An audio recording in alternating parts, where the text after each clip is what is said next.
are excited to have Janet Oh. sorry. All good. Small Business Development Council join us and talking about small business resiliency. And Lily's going to do a short introduction. Lily, take it away, please.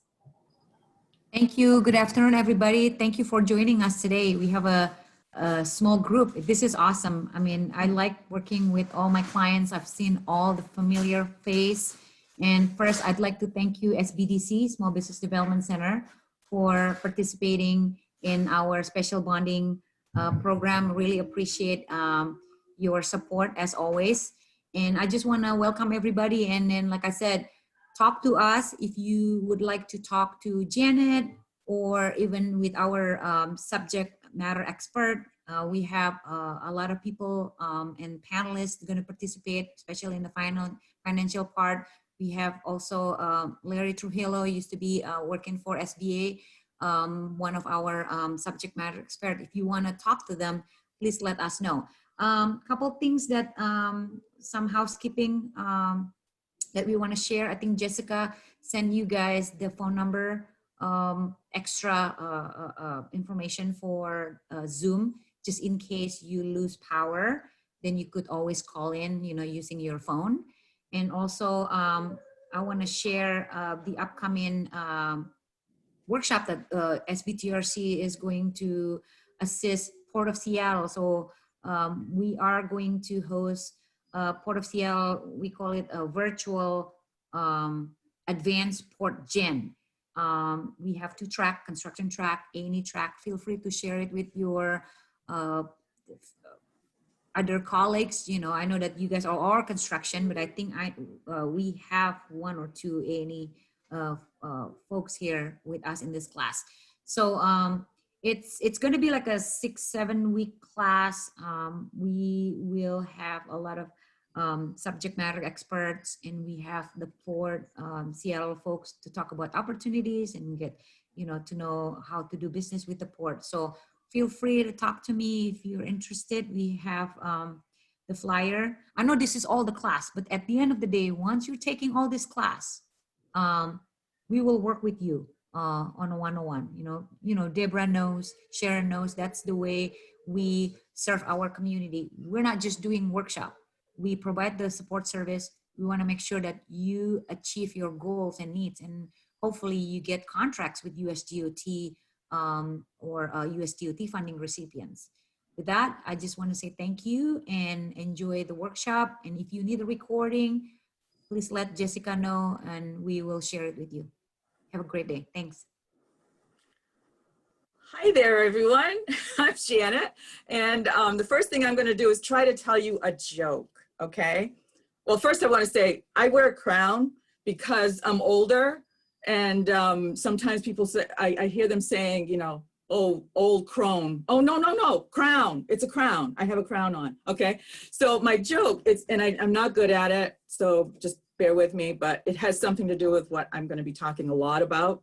So a woman brought a very limp parrot into a veterinary hospital. As she lay her pet on the table, the vet pulled out his stethoscope and listened to the bird's chest. After a moment or two, the vet shook his head and sadly said, "I'm sorry, Polly has passed away." The distressed owner wailed, "Are you sure? I mean, you haven't done any testing on him or anything. He just might be in a coma or something." The vet rolled his eyes, shrugged, and turned and left the room, returning a few minutes later with a beautiful black Labrador.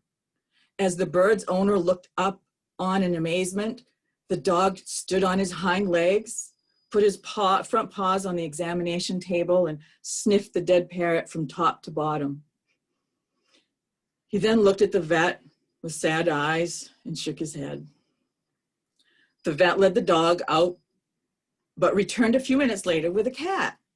The cat jumped up on and also sniffed delicately at the ex-bird. The cat sat back, shook its head, meowed, and ran out of the room. The vet looked at the woman and said, "I'm sorry, But like I said, your parrot is most definitely 100% certifiably dead. He then turned to his computer terminal, hit a few keys, and produced a bill, which he handed to the woman. The parrot's owner, still in shock, took the bill. $150, she cried. $150 just to tell me my bird is dead? The vet shrugged. If you'd taken my word for it, the bill would have only been $20. But with the lab report and the CAT scan, what did you expect? So the takeaway is, if something is obvious, but you don't want it to be true, you'll probably pay a lot more to have someone tell you the obvious, okay? Or be on the losing end of the stick. So, good afternoon, everyone. I am Janet Toth, and I am the Certified Business Advisor for the Small Business Development Center, which is usually known as SBDC. Those words, the world of acronyms. And we are officially located at Economic Alliance of Snohomish County, which is EASC, over in Everett, but virtually now. And we provide services across Snohomish County to businesses with between 1 and 500 employees. SBDC offers free, remember that, free, remember the joke, free, paid by tax dollars, and confidential, just as your banker, attorney, and CPA relationships. SBDC is not the SBA. The SBDC is a separate organization which offers technical support for business owners. And the SBA offers the loan guarantee programs and varied other resources. So we're the techie guys that go in. We're pretty Snoresville, so I hope you can stay with me through this. I will be looking at my notes a lot, because if I don't stay on that, I just over there somewhere and too fast. So there are 3 things I hope you take away from this presentation. Number 1, what SBDC is and what we help business owners with. Okay, so what are we? Number 2, what you as the business owner should or could be doing right now in your business. Number 3, and lastly, I will explain some financing options that could help you in restarting or pivoting your business opportunities for your success that you want. So before this business interruption, I would describe the service of SBDC as the place where a business owner could feel safe, comfortable, and without feeling judged, talk about what keeps them up at night. We identified and soothed the pain points of running a business and brought light to those things not seen at the ground level of the business, and maneuver the owners through such actions as, are there enough people who would buy the widget that we make or the service they offer? Or how do we even price that product or service? Or figuring out how to get a loan, how to prepare and how to complete that application. And wait a minute, do we even need a loan? So we go into all of that with our clients, or had been. And on a less popular couple of subjects, back then, pre-COVID, we were advising on how to deal with, get this, tariffs and viruses, the business interrupters. Wow, right? We were talking to business owners pre-COVID-19 about preparing for viruses as business interrupters. Not a fun subject to think about, and we never thought we would be experiencing this now at this level. But we at SBDC are preparing the business owner for whatever they might meet in the business world. We help them overcome obstacles, stretch boundaries, and achieve the success that they want. Now, during the business interruption called COVID-19, we are working to advise business owners through this never before experienced thing that is affecting all of our lives. The immediate response that we were doing is that the SBDC was briefed often by the Small Business Administration and was working with lenders to help get those disaster loans out. The lenders refer their loan applications to the loan applicants to the SBDC to allow us to help the business owner in 4 ways, okay? To understand the program, to help them through the glitches they might experience in applying for the varied disaster funding sources, and to work with the owners to figure out what this world of business will look like at the other end. And lastly, How can they adapt for survival? And you know what? Not only are the lenders referring people to SBDC for this assistance, but the business owners are referring their vendors, suppliers, those who they depend upon, and those who depend upon them, because they learned that the SBDC is a powerful, resourceful partner, just like SBDTRC. There is a network here in Washington State of 30 plus SBDC advisors with varied backgrounds. So if a client is experiencing something that I'm not familiar with, I have a network that is responsive, and we work as a team to relieve the pain that's happening within the business. I also host the Snohomish Roundtable of Business Resources, which I started at EASC with attendance of more than 35 resources offering free business services to Snohomish County. Now, if you live in the hinterlands outside our Snohomish County, Oregon, anywhere else, seek out the different free resource providers. You should know about them. It might be contacting your state, it might be contacting someone at the local municipal offices, but find out what's out there free for you. It's not the same everywhere, but check it all out. What we are doing is we're building in this roundtable get together our knowledge of those business service providers so that we can all be your one-stop shop to access all of the free resources as they pertain to your business. You don't need to have all of them coming at you at once, but what you need to do is just listen, and I'll tell you what you need to do. So PTAC, or Procurement Technical Assistance Center, is otherwise known as Free Government Contracting Assistance, is one of those participating in the roundtable, as well as the SBA, the utility company, and the AGC, which is Associated General Contractors Representative for Snohomish County. And of course, our own SBTRC is part of this. So we gather together so that we become stronger to be able to help you. At this time of high anxiety, I ask my clients to take care as best they can, the financial side of applying for the programs that could fund them enough to get through this for a while.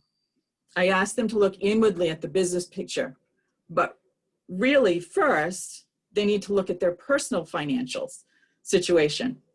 And second, they need to take the deep dive into the business. Once they have an understanding of their situation, we then explore creative ways, okay, to sustain them through this time or to pivot.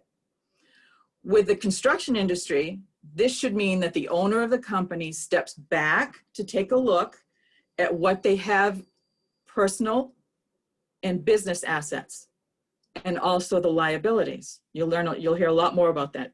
Are y'all awake still? Okay. This literally means tally what you own versus what you owe in each, personal and business, okay?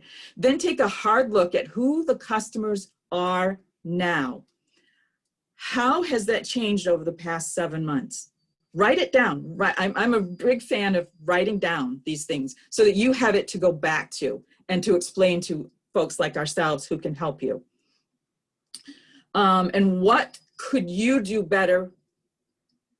to better prepare the business for pivoting or change the way to do business to meet the current needs and the future market, okay?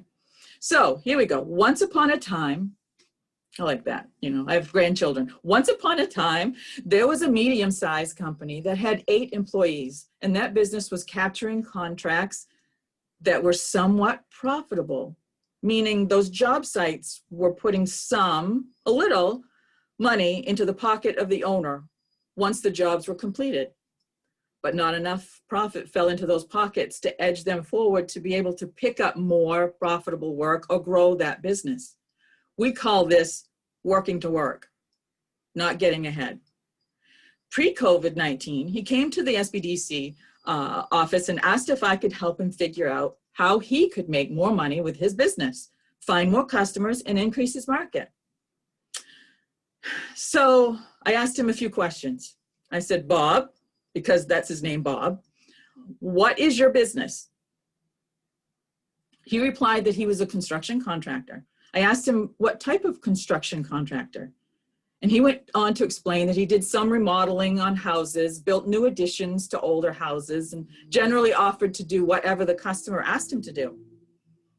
I asked how he priced out his services or the jobs. He gave me some vague answer, which included that he had been doing this for years and knew how to price his jobs. I said, okay, that's fine. I asked if he had ever literally written down how he deciphered the cost of the project to within a dollar amount of the materials and his labor, the advertising cost, and all the other overhead expenses that went into completing the project. He looked at me and he said, why would I? I know my business, been doing it for years. So I said, fine, you are correct. You have been doing this for years, and you probably have a good sense of adding up all those costs. But how do you figure what amount you'll be putting in your pocket after the job is completed? Well, he gave me some funny look and he said he took care of that. So on we went to my next question. Why you? Why are you the one to do this business? And what experience or certifications in licensing do you bring to this table? And if it's not you, who else is in this with you that has this stuff that your business should have? He told me that the business was his idea, his passion, and he was the driver of the company. He didn't need anyone else. He knew what he needed to do, and he'd been doing it for years. I said, okay, you're right, I said. So I asked him, why now? What is currently happening in his industry market at the local, county, state, national, or international level that tells him his business is doing well or going to do well? Remember, this was pre-COVID-19. So he's telling me the construction is booming and he can get jobs all over the area anytime he wants. That's how good the market is that he cares about, he said. So I said, all right, good to know. What about your customers? Who would they be? He told me that his customers were the homeowners and the businesses that he worked with for the jobs. He said they find him by word of mouth and that is how he gets his jobs. I asked him what his succinct message is that he leaves with the potential customer when he goes out to do a free estimate. I asked him what he leaves with the customer when the job is completed. He said he calls them with the estimate in the beginning, and when he's done with the job, he leaves the customer happy. That's it. I said, okay. So my last question for Bob that day was if he could tell me the top 3 names of his competitors, what their strengths and weaknesses are, and his company's strengths and weaknesses, and how he was different from them. What set his work apart from the competition? He named 2 right away, rather angrily. Bob said that one was older than snot and was looking at retiring, and the other was a new business that was grabbing up all the jobs he had bid on, and he did not know why they could do that. He muttered something about they are all in the same boat and they did similar things, so it was up to the customer to decide on who they wanted to do the job. And he added that he usually ended up with the customer that complained about the work he did, kept changing the workload, and he just never completed the job fast enough. So for them, so the customer would often ask for a discount or just not pay in full.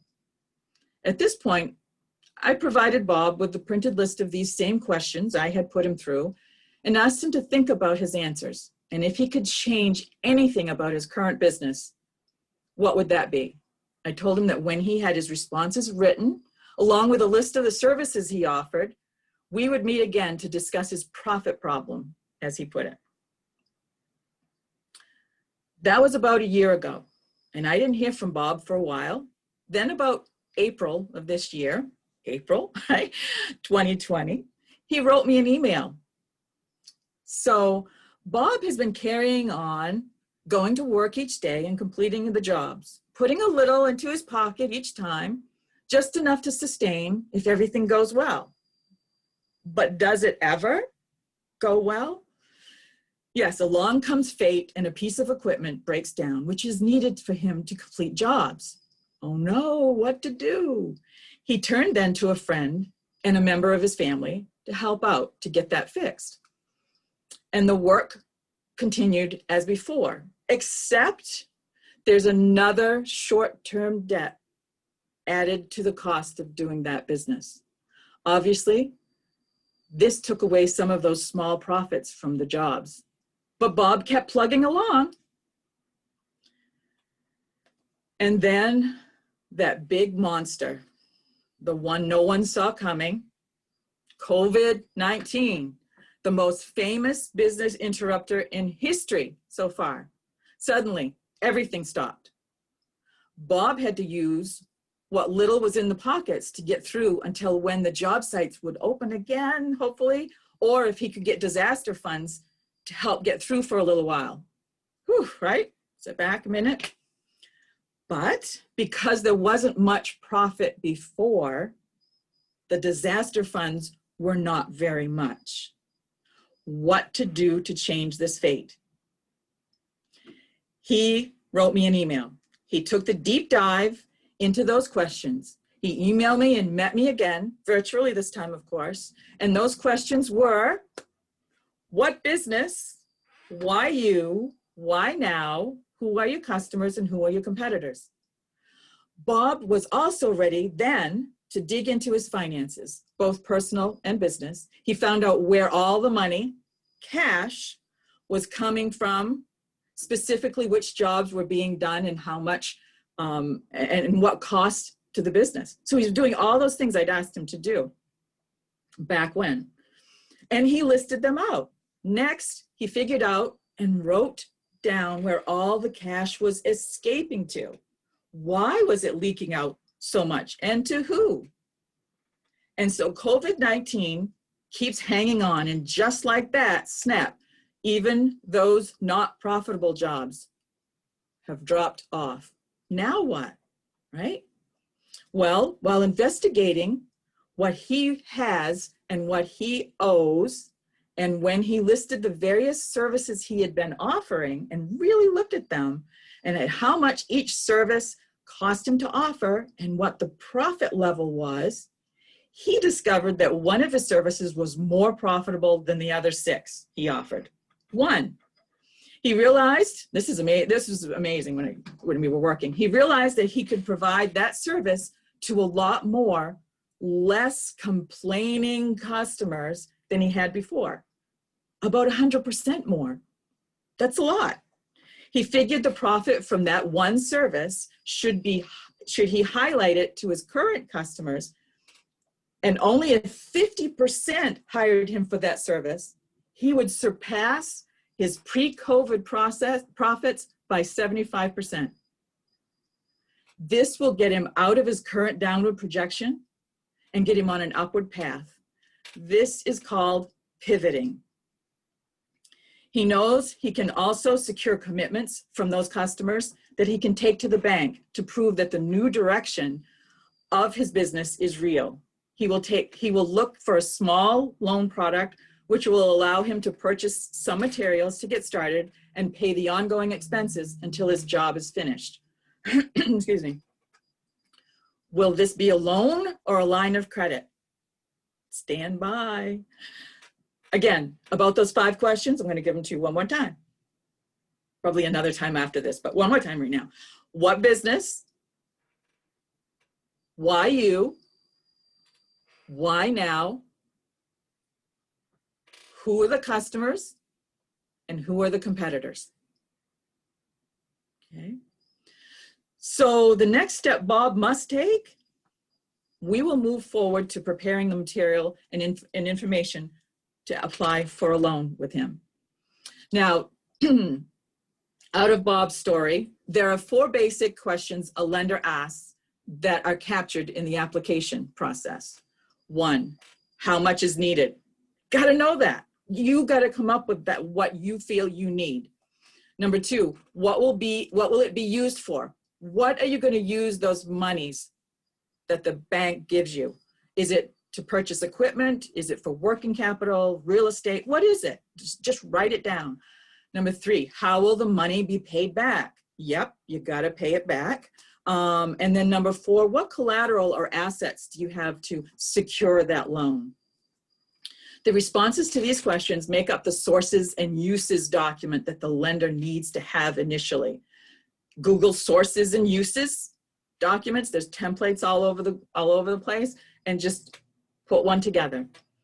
They will also ask the following, and these might sound a little bit familiar to you now. Remember, I said one more time: what business? Why you? Why now? Who are your customers and who are your competitors?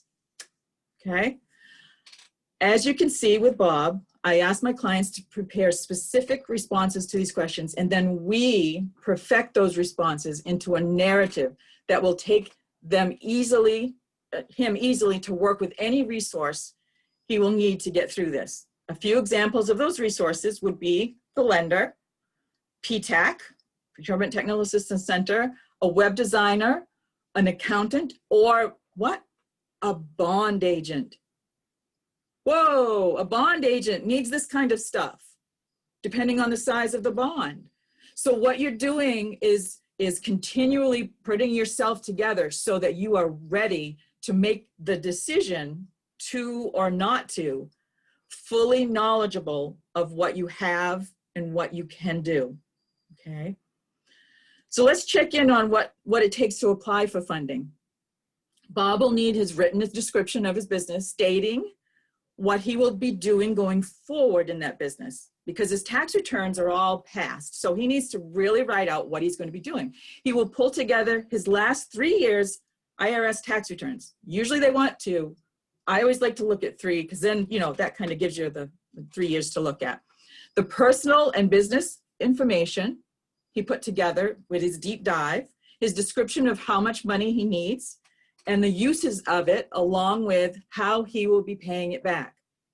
And he will prepare 3 years of cash flow projections, proving that he knows what he can do with this now pivoting of the business and how it will look across the next few years as he plots the expected income and relating expenses on the spreadsheets.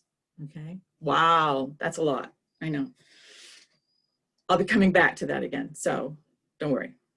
So the most difficult part of the application for the business owner to prepare is the cash flow projection. They hate it.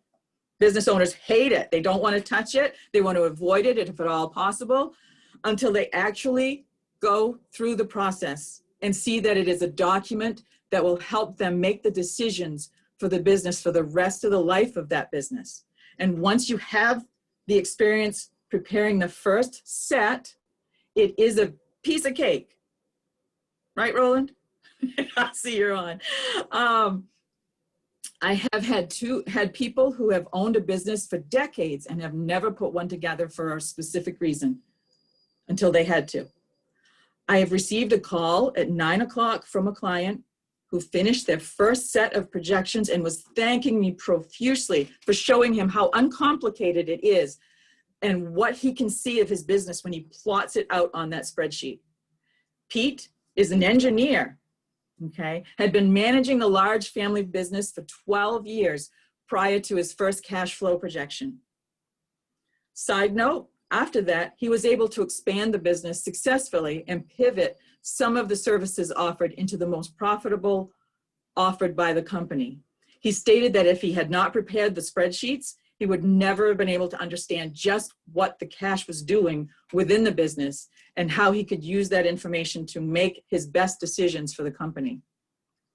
So, cash flow projections measures the cash that enters and leaves the business. Okay. Measures the cash that enters and leaves the business. Projects that projects what is expected to happen to cash based on past experiences, awareness of the cost of manufacturing the product or providing the service, and how many customers will buy what products or services, how often during a month-to-month basis for a period of a year. That's what it is.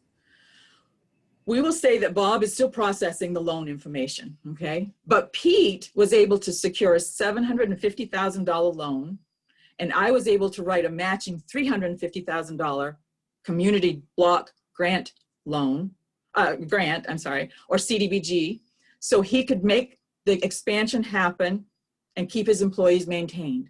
Now, this was in 2008 in Maine, and no, I don't write grants anymore, and the state of Washington does not use the CDBG program directly for the business owner. So be like Bob and Pete, discover your business.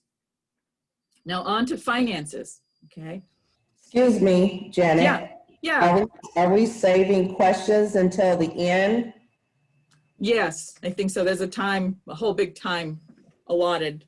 So Okay. is that okay, Sharon?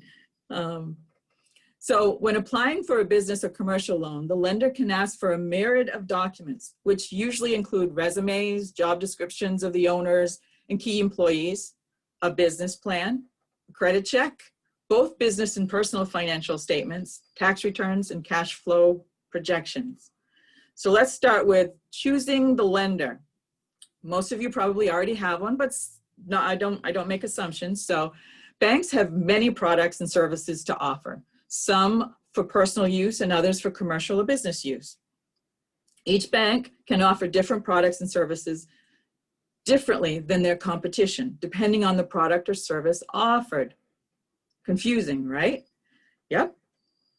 You'll want to shop around to find a bank and personnel thereof who feel most comfortable with, you feel most comfortable with, because your business will be around many years, hopefully, and you don't want to wince every time you go to make a deposit or get cash or pay on a loan or apply for a loan.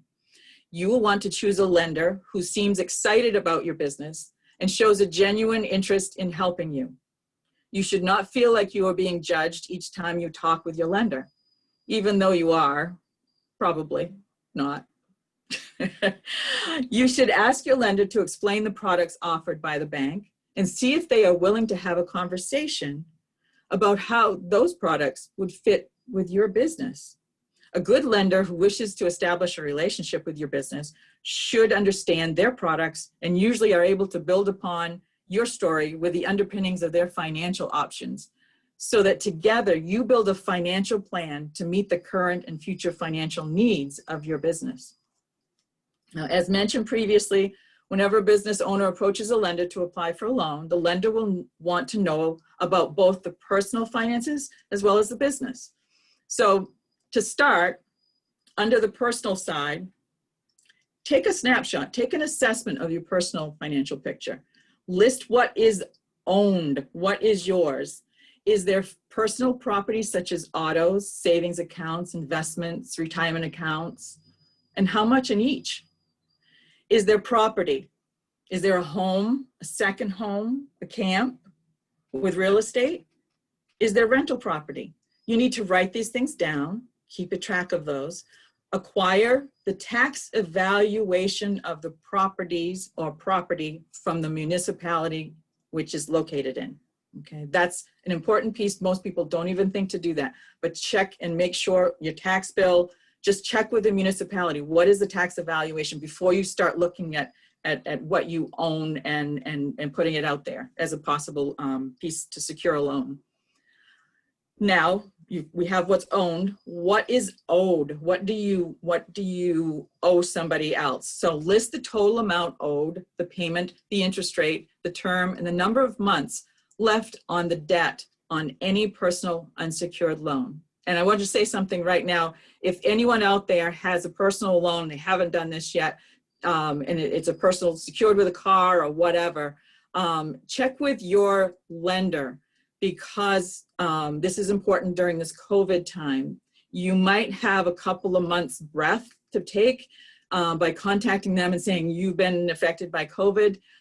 They could put your payment, it's called an extension forward. It's not a delinquency at all. They just put it forward to the end of the loan, and you get a couple of months breathing room. So list credit cards. Credit cards don't do that. Credit cards currently held, the total approved amount, and the available credit on the account, the interest rate, and the current balance. List what is owed on any personal or real estate property, as well as the personal loan, provided the amount provide the amount owed, the payment, interest rate, the term, and the number of months. So anything that has to do with those debts, write it down.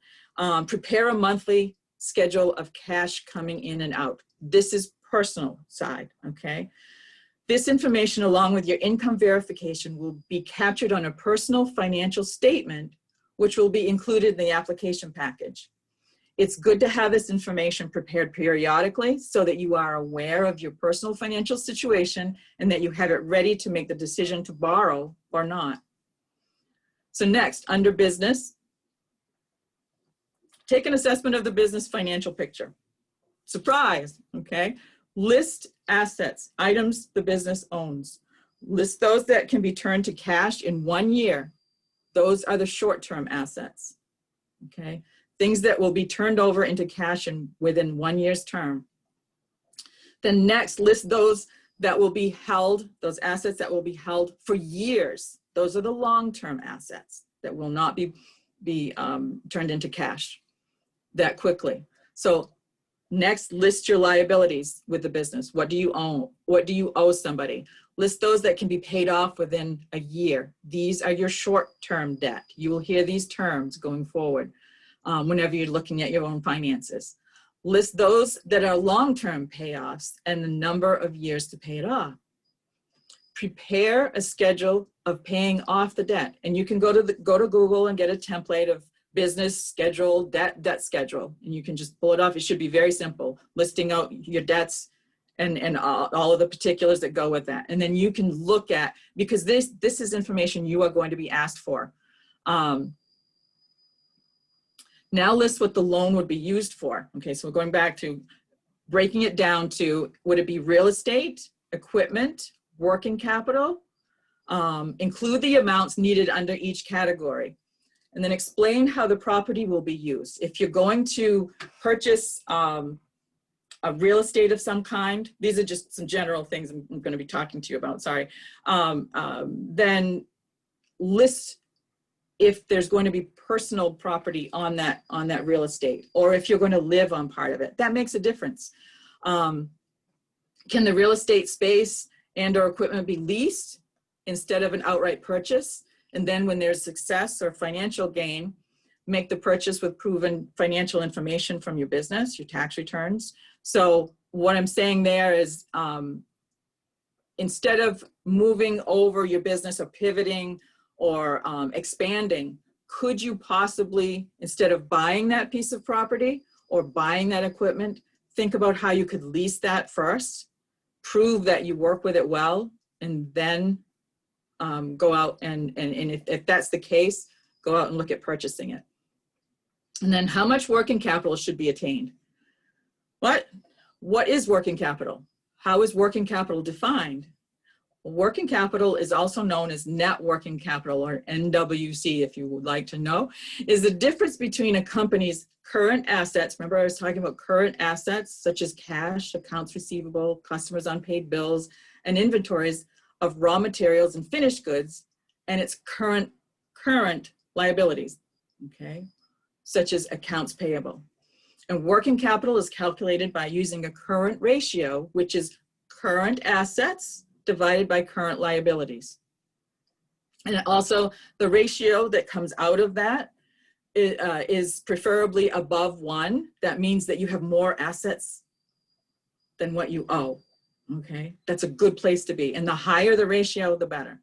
So simply put, working capital is the amount of money you will need to gear up to start the business, an expansion, bring on a new product or service, or pay for needed material or inventory at the beginning of a season within the business. Then you should be listing what the working capital should be used for. Try not to use the title miscellaneous in what you're doing, unless it's a small amount. The big red flags go out when you're listing out what you own, what you owe. When you put miscellaneous and there's a large number of going, what are you hiding there? So always try to delineate what that is and use miscellaneous least as possible. Explain how the loan lease will be paid using what sources of revenue or income. Now, if there's a home that could be used for collateral and there is equity in that home, And equity is the amount of value in the home above the amount owed in a mortgage, and defined by either the conservative figure of the municipal tax assessment or by an appraisal that shows a certain period in time that the market value is of that property. There are 4 types of initial loans to apply for that you could look at if you own the home, okay, and you have some equity. There's a home equity loan. A home equity loan is a product that most banks are offering these days. I actually was in banking previous to home equities coming along, so I remember not having those, and they were called second mortgages at the time and very difficult to get. So the home equity has smoothed out that process to be able to utilize the value in your home to do things that you want to do, and some of that can be working in your business. A home equity line of credit. A home equity line of credit product used to be, I don't know if you ever watched old movies, but it used to be the 30, 60, or 90-day notes that were used for personal use or business use, a commercial line of credit. The banks got smart and said it cost us too much to have somebody sitting in front of somebody else every 30, 60, or 90 days to rewrite that note. So they incorporated what's called the lines of credit. And then you have your commercial loan, which stands on its own. And there's a lot that can be said, which I'm hoping that the panel will go into a little bit more about commercial loans, but you have regular commercial lenders, and then you have the alternative lenders, which are there when a business might not be able to qualify for a regular commercial loan that a bank offers. So between the third-party lenders and also the SBA programs, there's other opportunities to be looking at to get funding. So banks can differ greatly about how they offer these loan products. And again, a good conversation about your business with a lender is best. An appraisal will usually be required with any financing on the home. Some banks will use the conservative tax assessment, which could provide less equity available to borrow on because it's based on the current market, not based on the current market value. Some banks offer no fee appraisal, and others will be paying closing costs. Though if you pay it off within a certain number of early years into the loan, they could ask for those fees back. Now, as I mentioned, there are other types of funding sources, such as third-party lenders like Impact Washington and Craft 3, and then we've had recently loan programs for the disaster loan funding, the EIDL, Economic Injury Disaster Loan, the protection program, Paycheck Protection Program, and the EIDL grant. And then many municipalities or communities, counties have put together also some grant funding opportunities. So, and for all of those, what I've just gone over, you need to have that prepared so that you are ready. Disasters hit us and we're not prepared, and I've gone through a lot of them with clients in the past, and our hardest part of that is reconstructing all of the stuff to be able to act quickly to get those fundings. Let's see, some general information more about the loans. First and foremost, lenders will look at the 5 C's. If you haven't heard about those, Google them, but it's capital. Do you have any injection of your own cash or equity to put towards that loan that you want? Collateral. Do you have any assets that are sufficient to be used to secure that loan? Cash flow, familiar today. Can you prove that you will have enough net income cash each month to pay back a debt, plus the other debts that you have? Capacity. What past experience do you have that will tell the lender that you are capable of paying this loan back? And character. How have you in the past paid your debts? That's where the credit scoring comes into play. And I was in banking previous to the credit score. We actually had to look at our folders and make that decision, and then along came the credit score. So, so many factors go into making the decision of financing your business. And please refer to your lender again for this important discussion. They would be most familiar with your business and have your interests at heart. you would hope. Why ask your lender about taking out a home equity loan or line of credit instead of a commercial loan or line of credit? Well, the home equity, let's go with the commercial line of credit.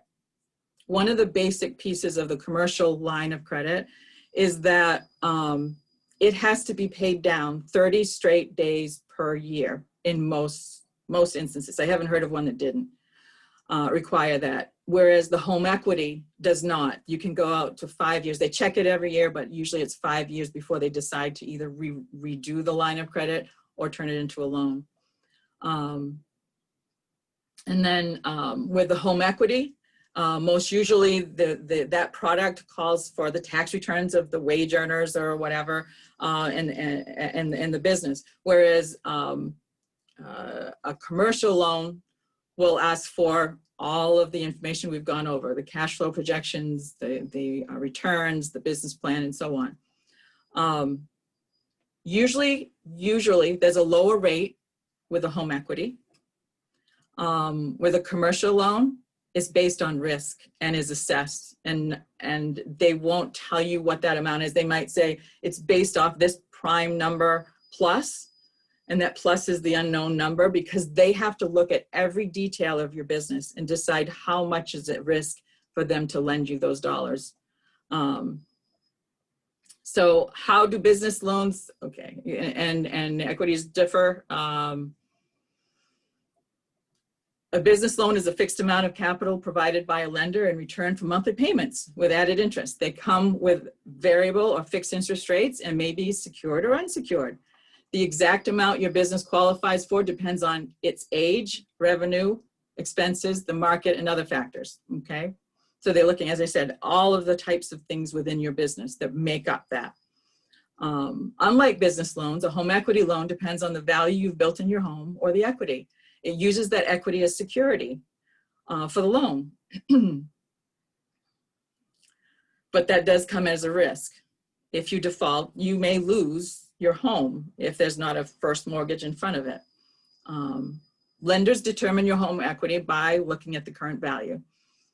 So I have a little story to end up with. It's called The Sandwich Shop. And it just shows you how paying attention to your business makes a difference. Many folks will say that this seems like an awful lot of work and information to gather while I'm trying to keep a business afloat. My response is, do you want to be the only one who does not know the picture of your business? Your accountant, your bookkeeper knows what is coming in and going out of your business. They know what you have for assets and liabilities because they prepare your financial statements and taxes that you are required to complete. Your competitors know what your business is about because they know that you need to know the competitor in order to market correctly to the customers that they want and you want. Using the knowledge you don't know about your own business, they will do that. And they know, believe me. I had a high school friend who started a sandwich business along a busy highway back in 1992. Lori and her mom did well, but neither knew anything about how finances worked. They just followed what the accountant and the banker said to do. That was in 1992. In 1999, they moved to a better spot, slower traffic so they could get more turn-ins, less than a mile from the university so they could capture the college crowd. They did very well there, but did not expand or really begin to take care of the whole market. In 2004, after the sales were really good, and those are reported to the state through taxes, they learned that a popular fast food chain was going to move in right across from their shop, and it did. The competition had been watching how the little sandwich shop was doing for a couple of years, saw they drew people in, provided the habit of stopping in that location for food, and then they pounced on that business. 2 years later, the little sandwich shop was struggling. The bulk of their customers went to the fast food joint because they were quicker, even though the shop offered homemade bread and goodies. After another year, Lori and her mom gave up and sold the business to a person who pivoted it into a flower shop that had no competition for miles, and they offered the homemade bread as well. Lori and I spoke later on, and she said that She really enjoyed cooking and working with her mom and making the goods they did and seeing her customers. But she realized way too late that she just did not know anything about her business finances. She would gather the receipts, make the bank deposits, do the orders for the inventory, and then take everything over to the bookkeeper. She said from there, she would gather all the information up that the bank asked for when they went to refinance the shop. When the lender asked her questions about how the shop was doing, what kind of income she was experiencing, and what process of how she ran the business, she was embarrassed that she did not know these things. This was her business, but she could not answer the questions about financing, but could really bake good homemade bread. I must reveal that I was at the time working at the Maine governor's office in the area where this was located, this facility. There was not much regular business assistance available for Lori and Mom. So use those free resources that are so plentiful, like SBTRC. They are amazing. Be a successful Lori in doing that. SBTRC is results-driven resource for all of you who are attending today. And no, Lily did not pay me to say this. We coordinate with each other, make referrals of clients who need the information from our programs. And our goal, our only goal, is to have our clients succeed in reaching their dreams, okay? So thank you for your time and patience. And thank you, Lily, for this opportunity. Still awake out there? Of course. Thank you. Thank you. Now we're gonna open Got lots of questions, lots of questions. Oh dear, don't hurt me. No. Be Wait. gentle, Sharon. Be gentle. Lots of questions. I volunteered for this, come on. Well, you know, small businesses trying to stay alive Yeah. during COVID-19 and everything else that's going on. It's really difficult because one of the big things that stand out for my firm, and I'm sure it could be for some of the other companies, is that we were coming right out of the winter season.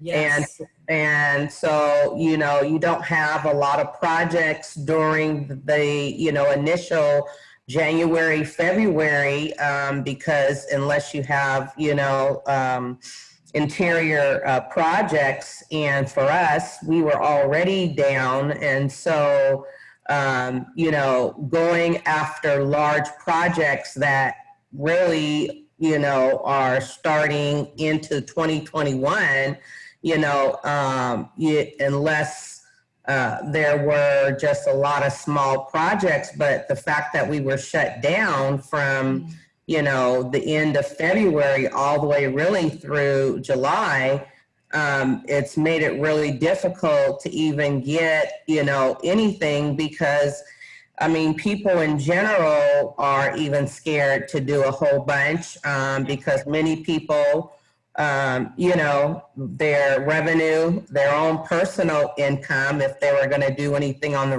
residential side, everybody started doing their own projects because they were at home. And so then your commercial projects, you know, you have a lot of competition out there.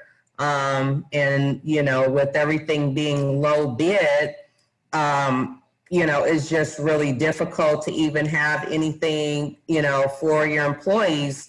So we don't have a project until possibly November.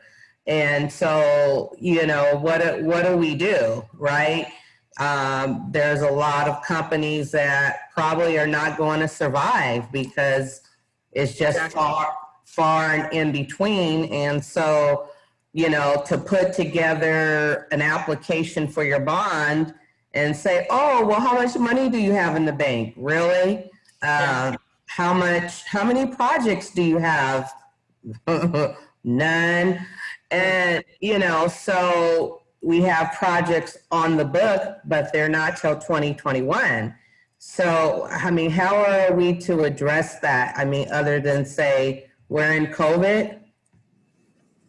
Yeah, this is unprecedented. I don't have all the answers and I will never profess to, but you are what we see all too often, Sharon. And I looked at your website. You're just amazing. And you do the give back with the classes and so on. Right. And that's amazing what you do. We don't have all the answers. Again, we in the United States have been used to having a disaster in a small pocket somewhere. Okay. Mm-hmm.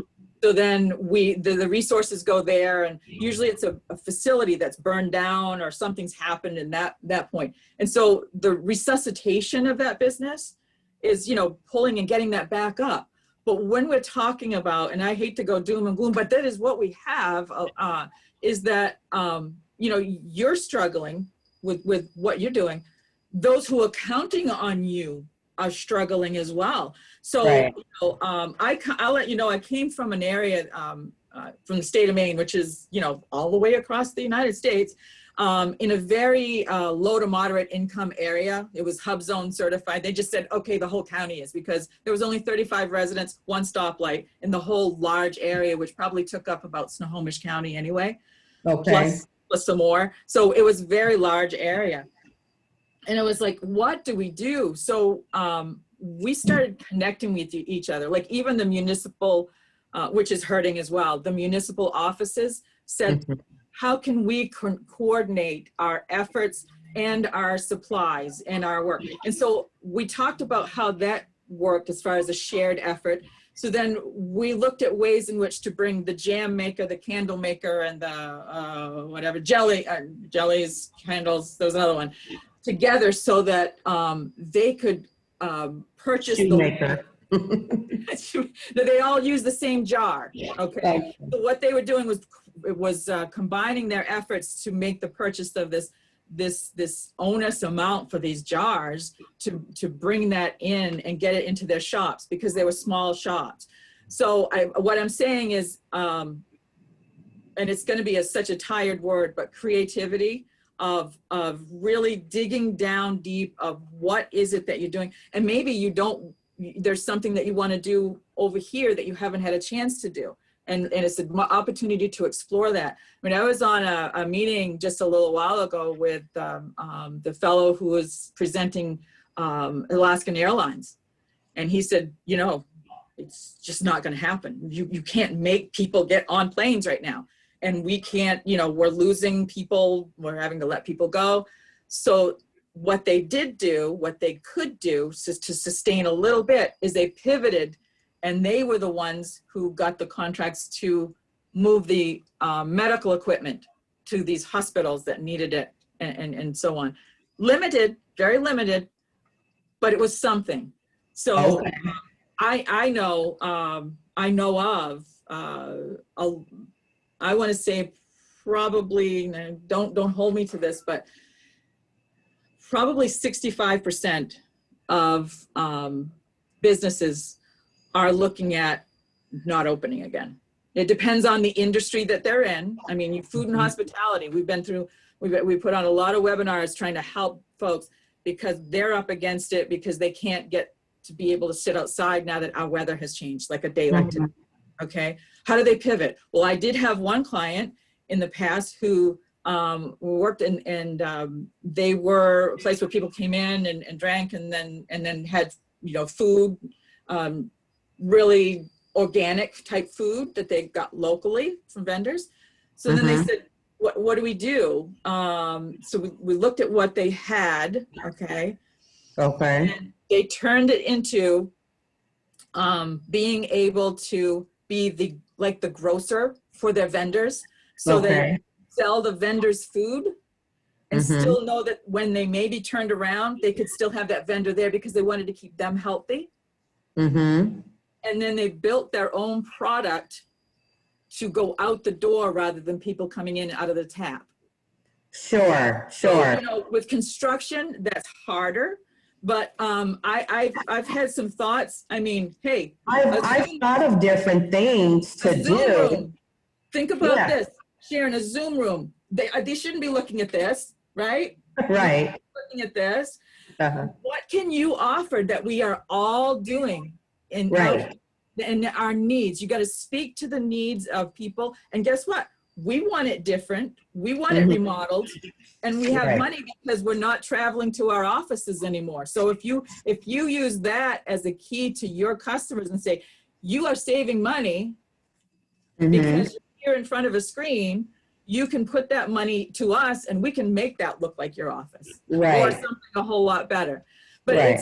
it's thinking about what is needed at this time. And it isn't easy. It is not easy. And that's why we offer our opportunity to talk with us and Lily and Jess and I have 30 out there that are around the state. Roland's on right now. We're all in that mode of trying to, but we have to know what you have as a small business owner, okay? We have to know this stuff that isn't fun to put together. It's Snoresville, but we need to know your story, what you would like to be doing. Maybe you want to pivot to something that's absolutely different than what you're doing. Maybe it's not even construction, but you are good at putting projects together. How can that be something to move forward with?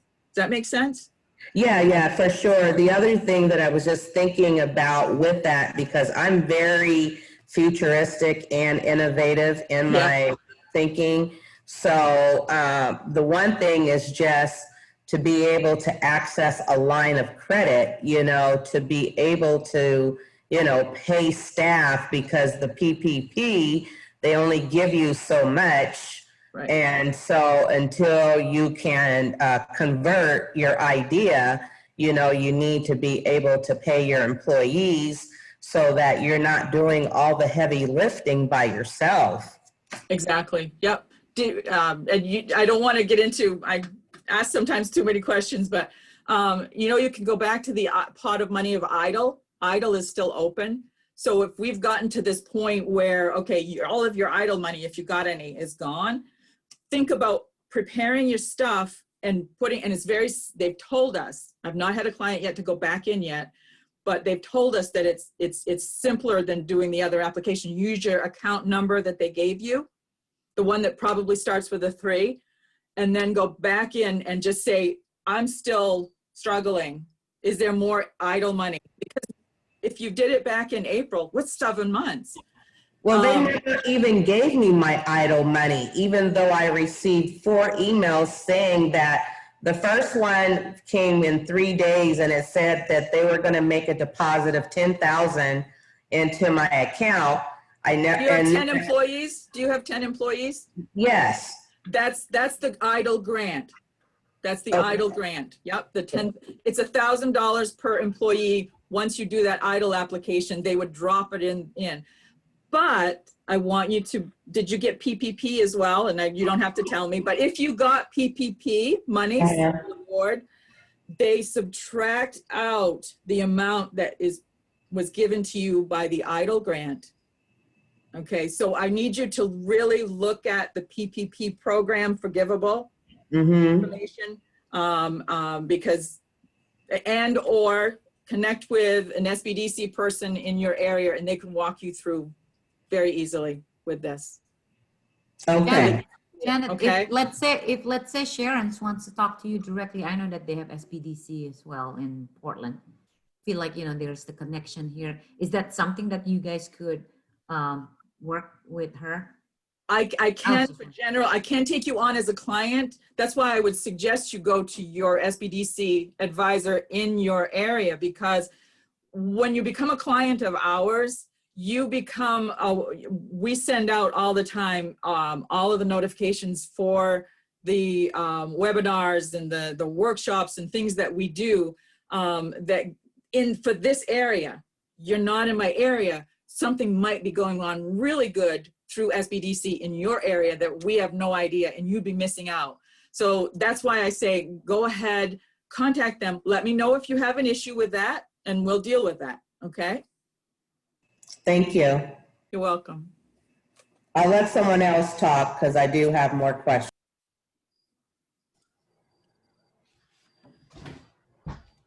Victim here, go ahead. Are there any more questions? This is the time. You gotta put Janet in the hot spot here. So I only Janet, know what I know.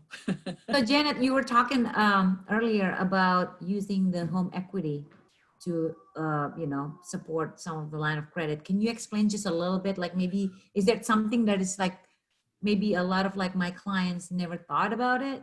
Yeah. Is that something that, you know? For instance, if you, it depends on your situation, okay? In every business, it always depends on your situation. But if you have a home and you have some equity or value in it that you could tap into, okay, then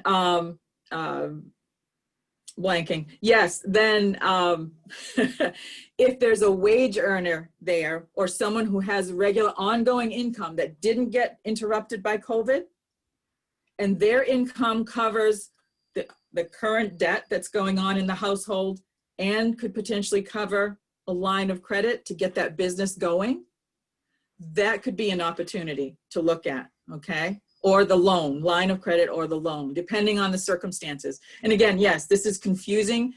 It's meant to be. That's why I went to school to be an accountant, a CPA, and I'm not, because the language that they used was like double talk sometimes. And I said, I'm just going to tell it straight. You know, an income statement of profit and loss, same thing, okay? It tells you the same kind of story. So home equities in most banks now can be used for a business situation. When they first came out in late 1980s, which I was a banker, we definitely could not use them into, I think, almost like 94, 95. You could not use them for a business purpose. You couldn't use a home equity product. Now, most of the banks, and those, they change. Remember, banks are businesses themselves, okay? They're watching out for how much they give out and how much they get in. So there's a line that they can't cross there. So they may offer a certain product promotion here because on their books as a business, they need to move more of that, okay? Many of them will look at the SBA programs, the guaranteed loan programs, because the bank does not have to hold monies, the same amount of money that they lend out in a regular commercial loan, in reserve, okay? It frees up their cash within that bank as a business. So they look favorably usually on SBA loan programs. So Sharon, I'd suggest there's a matrix on SBA of all of the loan programs that SBA offers. I'd go on and check those out. I know you're not saying, well, how do I do that? It doesn't hurt to look now so you're prepared later. And that's my always belief is, okay, so I can't do it now, but this is my downtime. I'm going to explore everything that I can. Yeah, so the This is Larry Trujillo. Go ahead. I wanted to tell you that your contact in your part of the world is Noah Brockman, Okay. in charge of the Capital Access Team. It's called the CAT team at the Small Business Development Center, and he might be a good starting point for you. Okay, thank you, Larry. I had a couple other questions, Janet. So could you talk a little bit about the 504 and the 701 type of loan and how that could be beneficial for project creation as well as, you know, a new site for your company that we as a contractor, you know, could build out and, you know, be able to maybe create spaces for other small businesses? Okay, so you're looking at the 504 program you mentioned? Is that what you mentioned? I'm sorry. Yes, yes, 504, and is the other one called, is the 701 or The 7A, the 7A is for more like working capital equipment and things like that. And the 504 is actually for real estate, Yes. purchasing of real estate. Mhm. Again, it's all subject to what you are going to want to do. And then you lay out what you would like to see happen. And then your lender will say, oh, I think that fits into the 504 program, or I think that fits into the 504 plus maybe a 7A loan program. So it depends on your project that you are doing as far as what program you should be in. And that's why you have to lean on either resource providers to look at all of what your plan is, like even a floor plan, because a 504, there's different regulations in the 504 program if you're going to have part of it as a residential property, okay? There's a lot of these caveats, these things. So the best way to approach this that I would suggest for you is write down what you want to see your business going forward as, and then start having the conversations with the SBDC, with whoever other resources. You don't even have to stop. I love when people work with Roland and with SCORE and all of them. That person comes in even more well-rounded for me to work with. So don't hesitate to write down what you want, start out the draft, take that draft to somebody, have them look at it, ask them who else you should be talking with. And then when you get to the point where if you have a relationship with a banker, take it to them and you feel comfortable with letting them know what you're doing, let them tell you what kind of products that you fit into. I can't do a coverall, okay? But the SBA programs, those are insurance guarantee programs, meaning to the bank. What it means is the bank would love to lend you money, the regular commercial lender would love to lend you money, but you might not fall into the parameters that allow them to give you a yes, okay? So along comes SBA with the guarantee programs that allow the lender to have a little looser of those 5 C's that I mentioned, a little looser hold on those. And then what for the banker, the reason why it's an SBA guarantee is that if you get the loan and you don't pay it back, they get the guaranteed money up to, I don't know, maybe it's 85, sometimes 90%, depending on the circumstances, back into their coffers. So they're not much of a loser if this riskier loan does not fully pay back. So it keeps the financial institutions willing to lend more money to, I hate to keep saying riskier operations, but little unknown operations about how they're going to be feasible. So it frees that up. And that's the whole idea behind the SBA financing.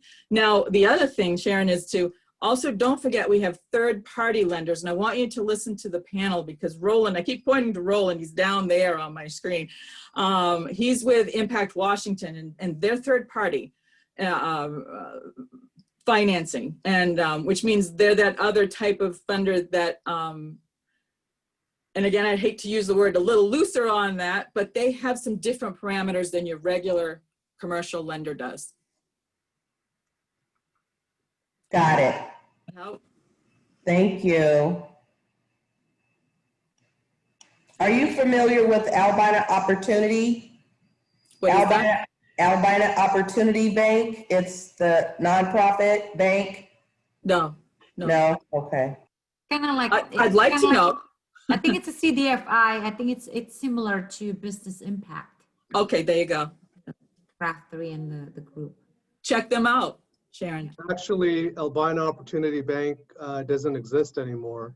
Oh, so Albina now it's Bank, Albina Bank? Albina Bank became beneficial, but the nonprofit that you're referencing changed their name about 4 years ago. And then they got out of the SBA Community Advantage business. Oh, really? Okay. Oh, I didn't know that. Okay. Thank you, Larry.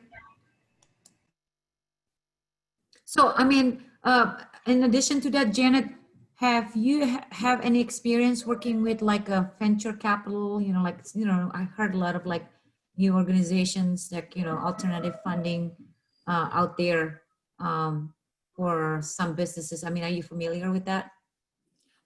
Angel, on what they offer? Is that what you mean? Yeah. A company might have a new product or a new service that they've come up with. Or Axion, something like that? Yeah, your normal commercial lenders like to see at least 2 years of tax returns, decent tax returns, whatever their definition of decent, for making a profit, obviously, before they really look at you. So then if you're in that 1 to 2 year window, there are organizations like the Small Business Innovation Research, which is national, that you can look at to see if there's a request for proposals for that product or service that you've invented. That I know from experience that when I was in Maine, working with the governor's office, we had the Department of Agriculture, and under that is the Department of Aquaculture, because that was a new thing back then. And hundreds and thousands of dollars went through the Department of Aquaculture for researchers, small businesses, so on, to use to figure out how to grow fish on land or in pens in the ocean. So I saw that work firsthand. And we have here in Snohomish County an organization that has been put together by private dollars, not federal dollars at all, but private dollars, to help forward businesses that might have new ideas of products or services. And they have connected some in the past with angel investors. When you go talk to a venture capitalist, an angel, whatever, you've got to have your stuff together, okay? Usually they don't want to hear anything. You've all watched Shark Tank, right? It's a lot like that. It's a lot like that. We used to host them in different places in the state of Maine. I haven't been to one here yet in Washington, but it's tough. You have 6 minutes to give your thing, and that's it. And they have your material, and your material had better be good and have enough information to draw them in and be a wow, and show that you have an impact in some kind of market immediately, or you're dead. You're dead in the water. So sorry.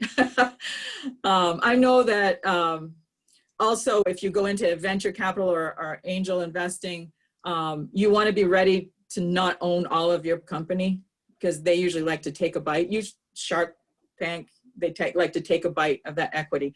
That means your decision making on that business may diminish.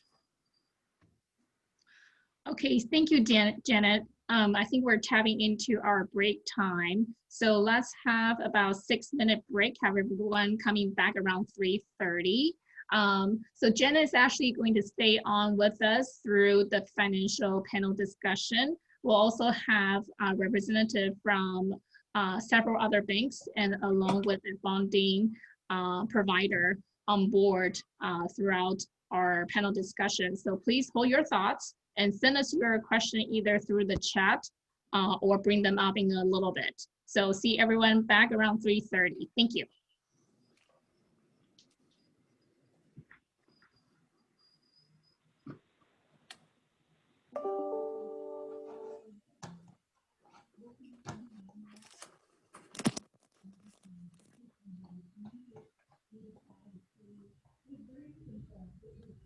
And he's going to turn to one of you to start a self-introduction. Each one of you would have about 3 minutes, or if you can keep under 3, that would be best. So after that, we are going to have 40 minutes of panel discussion with a Q&A section at the end. So we're gonna pretty much, once we get into the panel discussion, we'll also be opening the floor up. So if somebody from the participants wants to chime in or ask questions, we're gonna open the floor up as well. So let it be a more casual discussion. So yeah, make sure everybody asks questions, but Sharon. I was joking. Sharon is not there. So Jennifer, on your screen, if you huddle to the bottom of your screen, you're gonna have a icon says mute, looks like a microphone. And next to it is the video icon. So if whenever you wanna talk, you just click on that microphone and then you are unmuted. If you wanna try that, yeah, there you go, I see that. I've never done the Zoom thing, so this is all new to me. Okay. Well, we're glad you can join us. I'll share one thing real quickly. For anyone who wants to get their business name next to their name, if you click on participants and then you see your name come up, if you put your finger on your picture or on your name, it will bring up another screen that says rename, and you can add your business name right next to your name so people know what organization you're from. Thank you, Roland. You're welcome.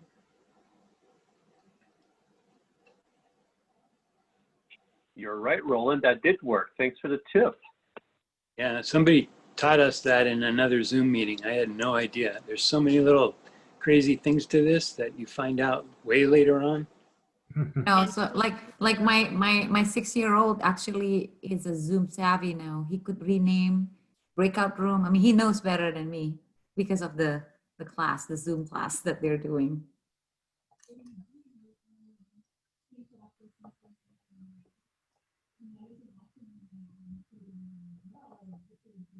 So just before we start, we are gonna do the business feature, right? Yes, we're going to feature Cybus, a small business located in Kirkland, Washington, to do a brief sub-introduction.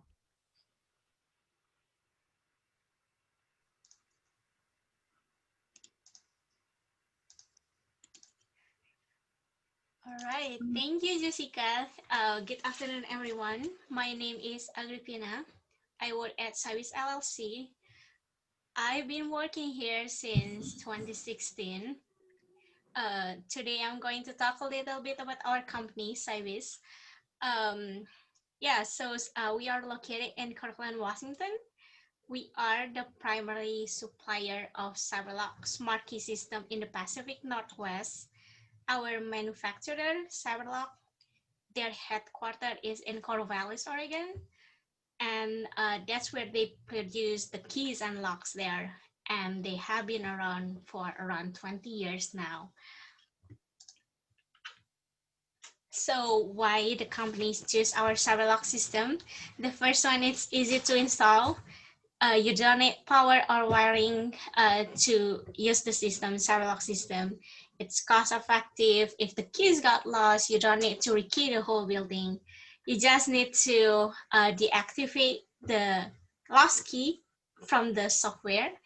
And it also provides audit trails so you know who used the keys and when, and whether they can open the locks or no, as well from the software.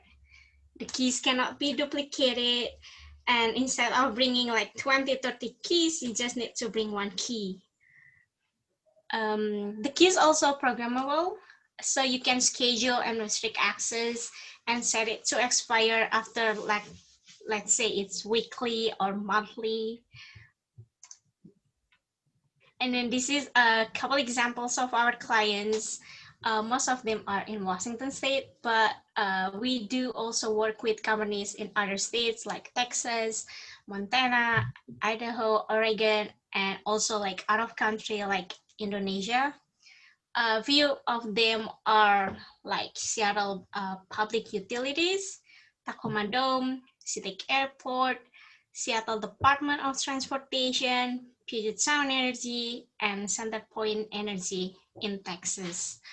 In the next slide, I'm going to give an example on how Seattle Department of Transportation finally chose our products. So before they use CyberLock system, like most of you here, they use mechanical keys. So they use that key and issue the keys to many people, for example, like contractors or police or engineers, that allow them to access multiple traffic control cabinets. As you know, like with mechanical keys, you do not have a record who opened the keys, who opened the cabinets, or when they do that. And that's what happened with City of Seattle. They initially decided to do a pilot program with CyberLock system, but during that pilot program, only traffic cabinets that were installed with mechanical locks that were vandalized, but it didn't happen with the traffic cabinets that installed with the CyberLock system.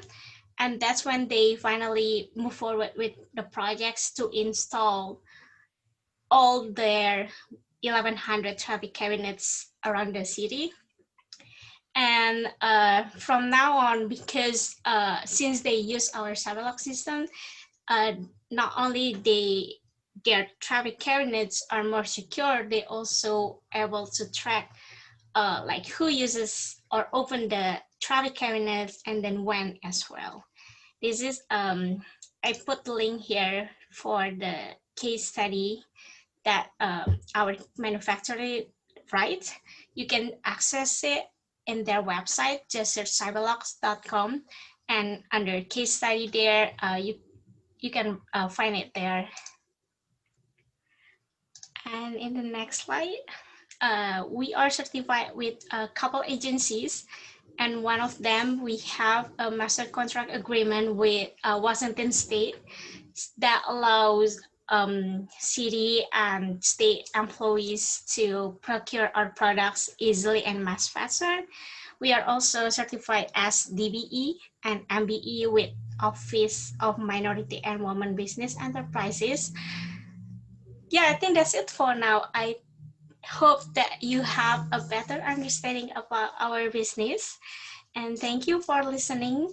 And I hope you guys are well and healthy during this pandemic. And I look forward to learning more at this workshop. Just want to add just a little bit. So Cybis is one of our successful client. They actually, you know, really follow through what prescriptive plan, been working with SBTRC with more than 9 years.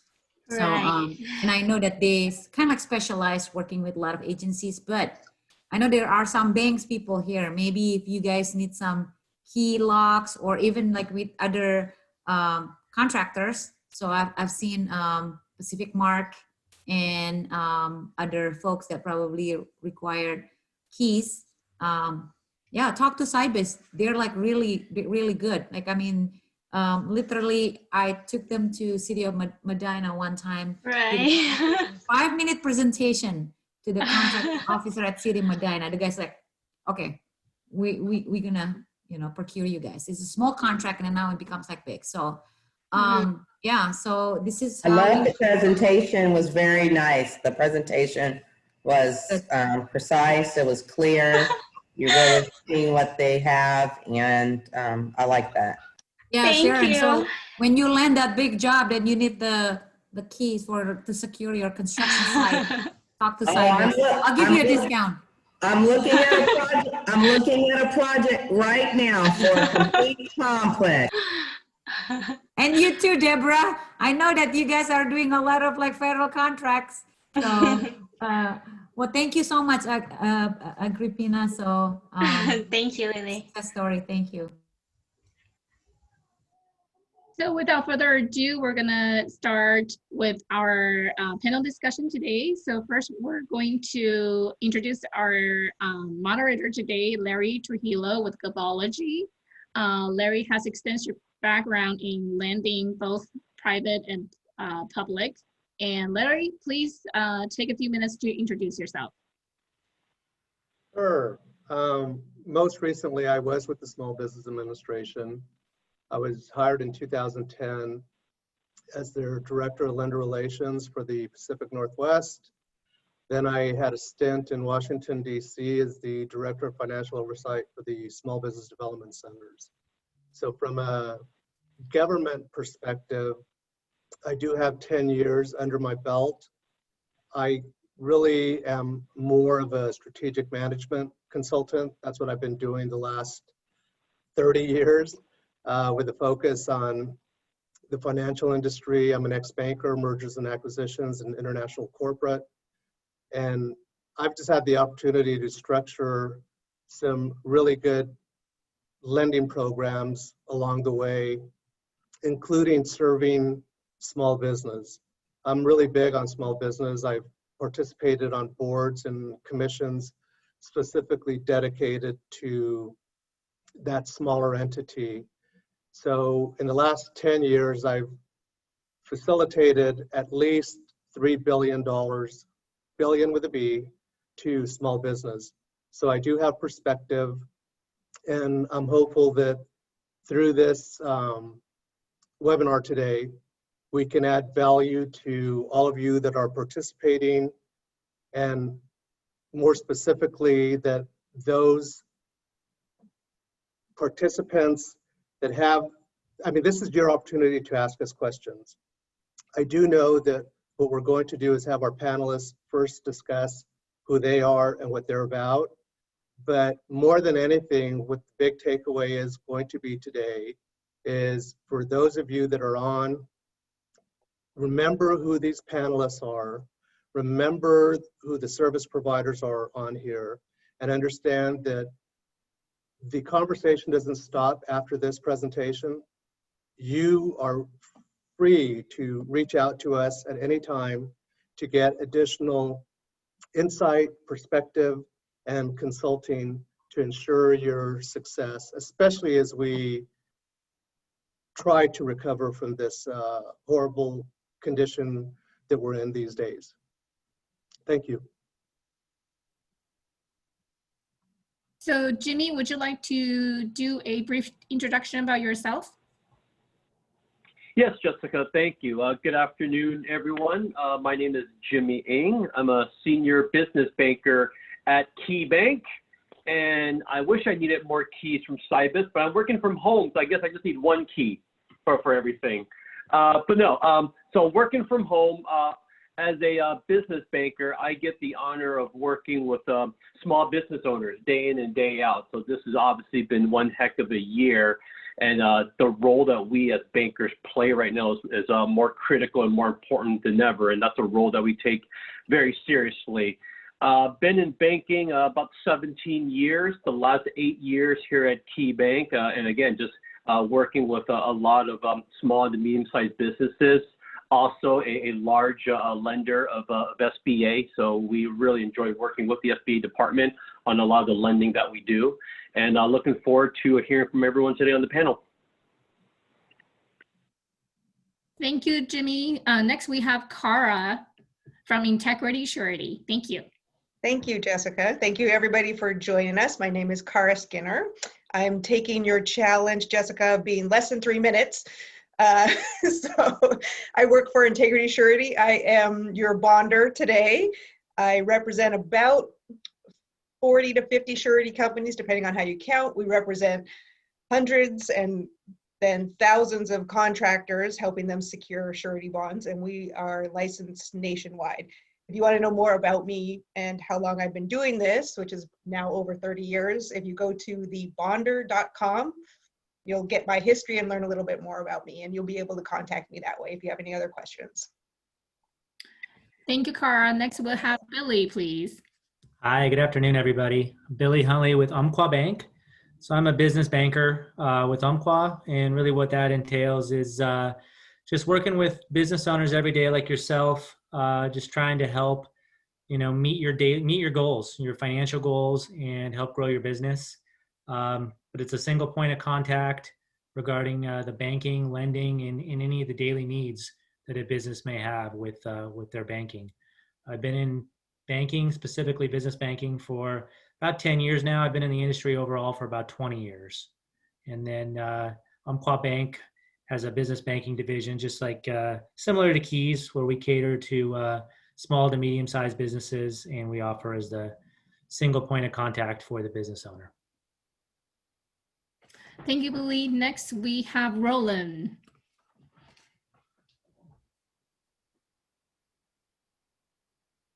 You have to unmute, Roland. There we go. Try this again. Hey.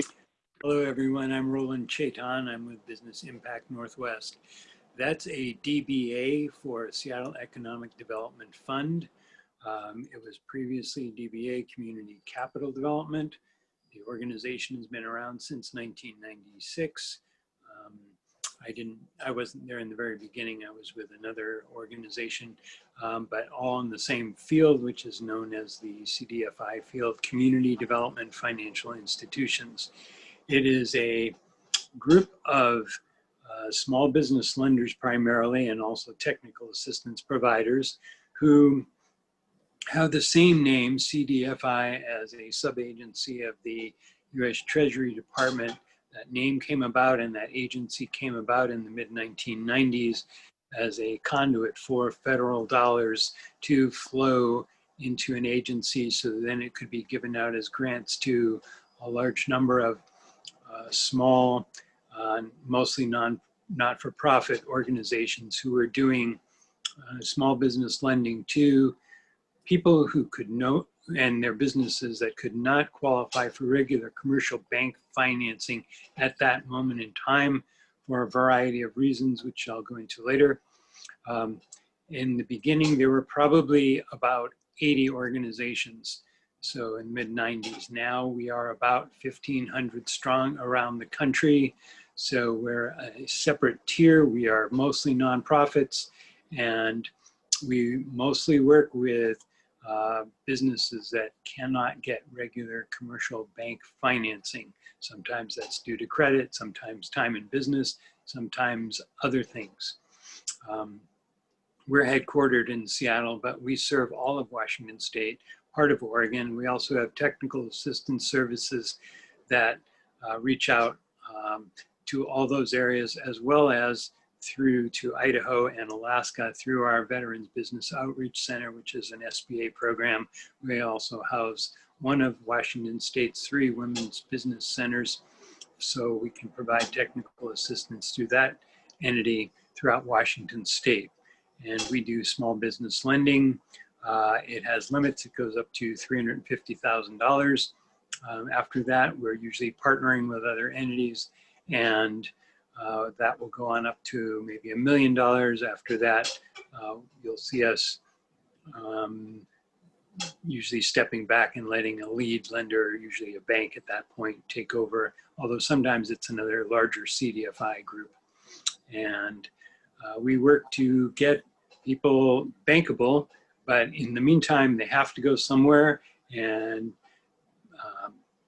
people like my colleagues here at Umpqua Bank and Key Bank are very kind in referring folks to us to work with them and get them bankable, get them underway. And then in time, as you may hear from Jimmy here soon, that they do return back to the banks. And I'll leave it at that for the moment. And Roland, just to clarify, we do have a couple businesses from Oregon here. Which area do you not cover for Oregon? Right now, we are covering 4 counties, and unfortunately, I have misplaced my list. I can tell you it's the main one where Portland is, and like the 2 or 3 surrounding ones right there. However, I understand that may be expanding, so I would say check back with us, and I can have someone look it up and tell you directly. Thank you, Roland. Next, So are you saying that Multnomah County, you're not serving Multnomah County? I think that may be one we are. I need to check with someone else who's got the list. I misplaced my list of that. I knew this was going to come up today, and I'm sorry, I apologize. so Sharon, we'll get that list for you. Thank you. Next, we have Janet. Hi there. Let's go with this. No cost, no judgment, confidential advising to for-profit business owners. We are the Small Business Development Center, or SBDC for short, and we are an organization that is across the United States. We are funded through a line in Congress, but partially. So half comes to the state of Washington and is then matched by local organizations. Usually that's a university across the United States. So we were happy to be have matching funds come through Washington State University for our Snohomish County office. We are,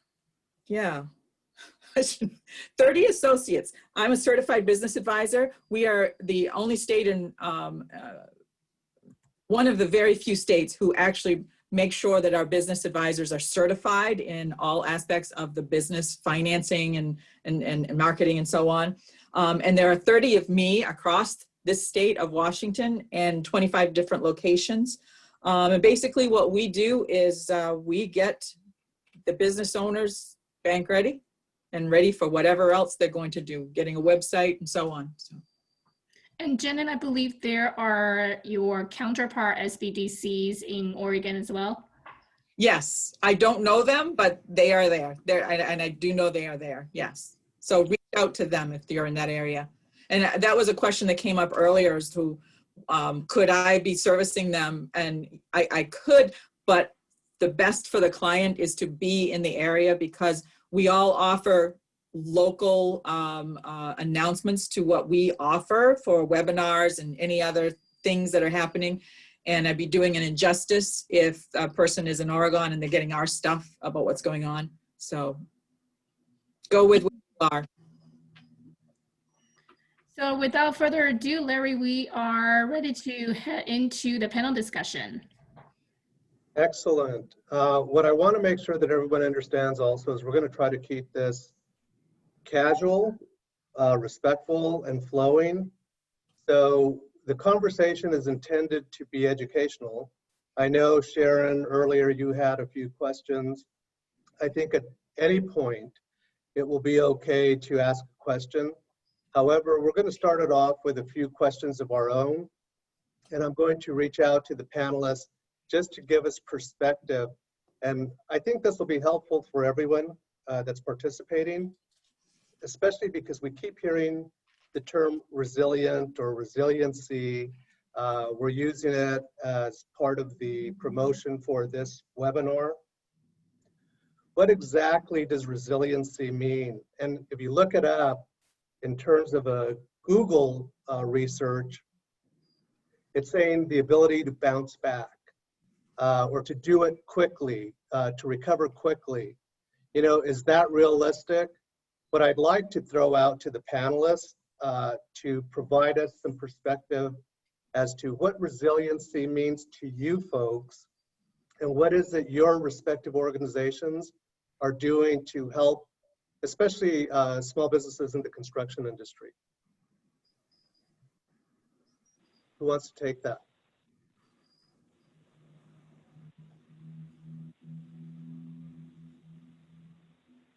Happy to talk a little bit about that. I'm not a banker, but we try to be, we all try to be resilient. We all think we and hope we have a plan, but trying to make a plan right now in the midst of all this is probably especially difficult for everyone. Everything is cumbersome. Everything is a little bit harder.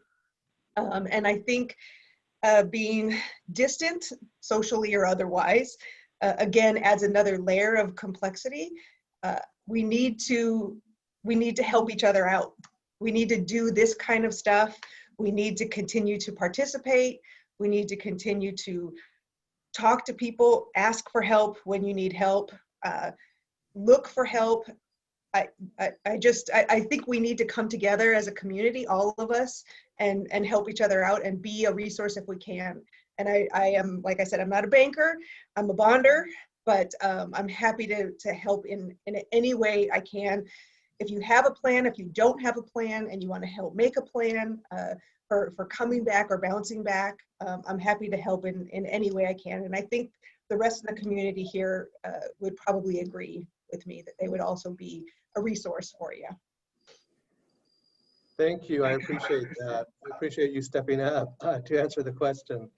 You know, and I realize that not everyone is a banker or a lender on this panel.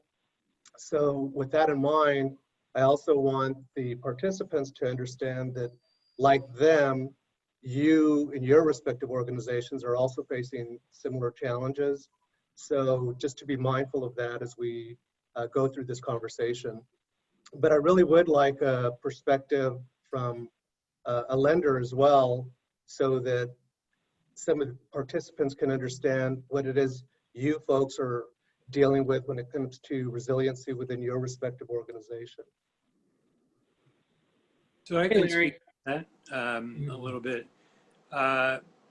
After the COVID thing hit, we all found ourselves immediately working from home, and we had to adjust some of the technology, which took a couple of weeks to really get everything dialed in correctly. We've had to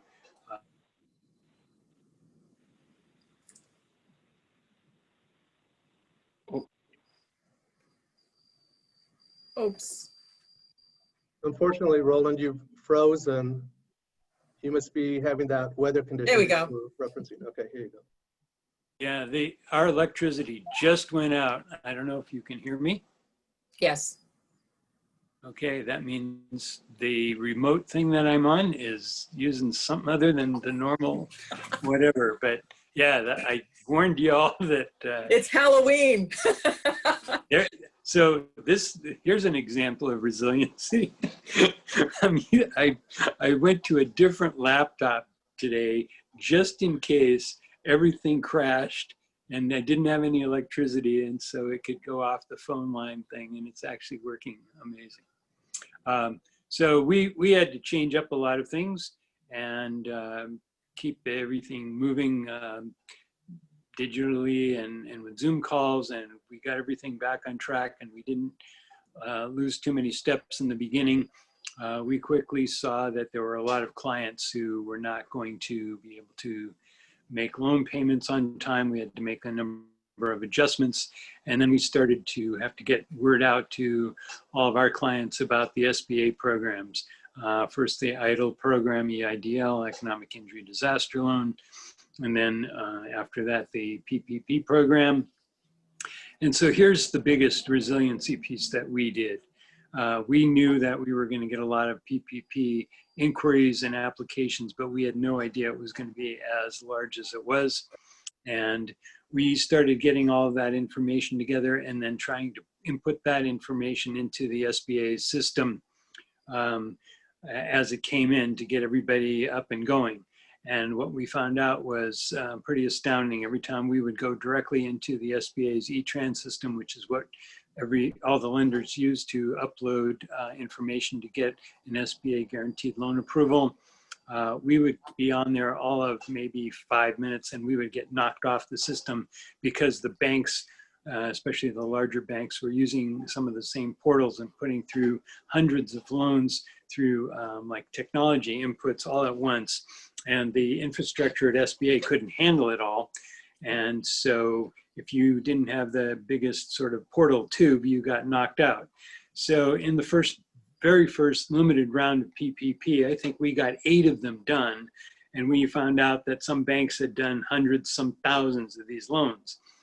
So we had to realize, if we're going to compete here and get anything done, we've got to get a better portal direct with SBA. So we went shopping for a different software program, one that would allow us to pretty much upload everything ahead of time, so that when we went on with SBA and the E-Tran thing, it was all of a couple of second connection, a couple of clicks, and we could send information through digitally that would go right into the SBA servers and come back either with a rejection or more likely an approval for an SBA loan guarantee.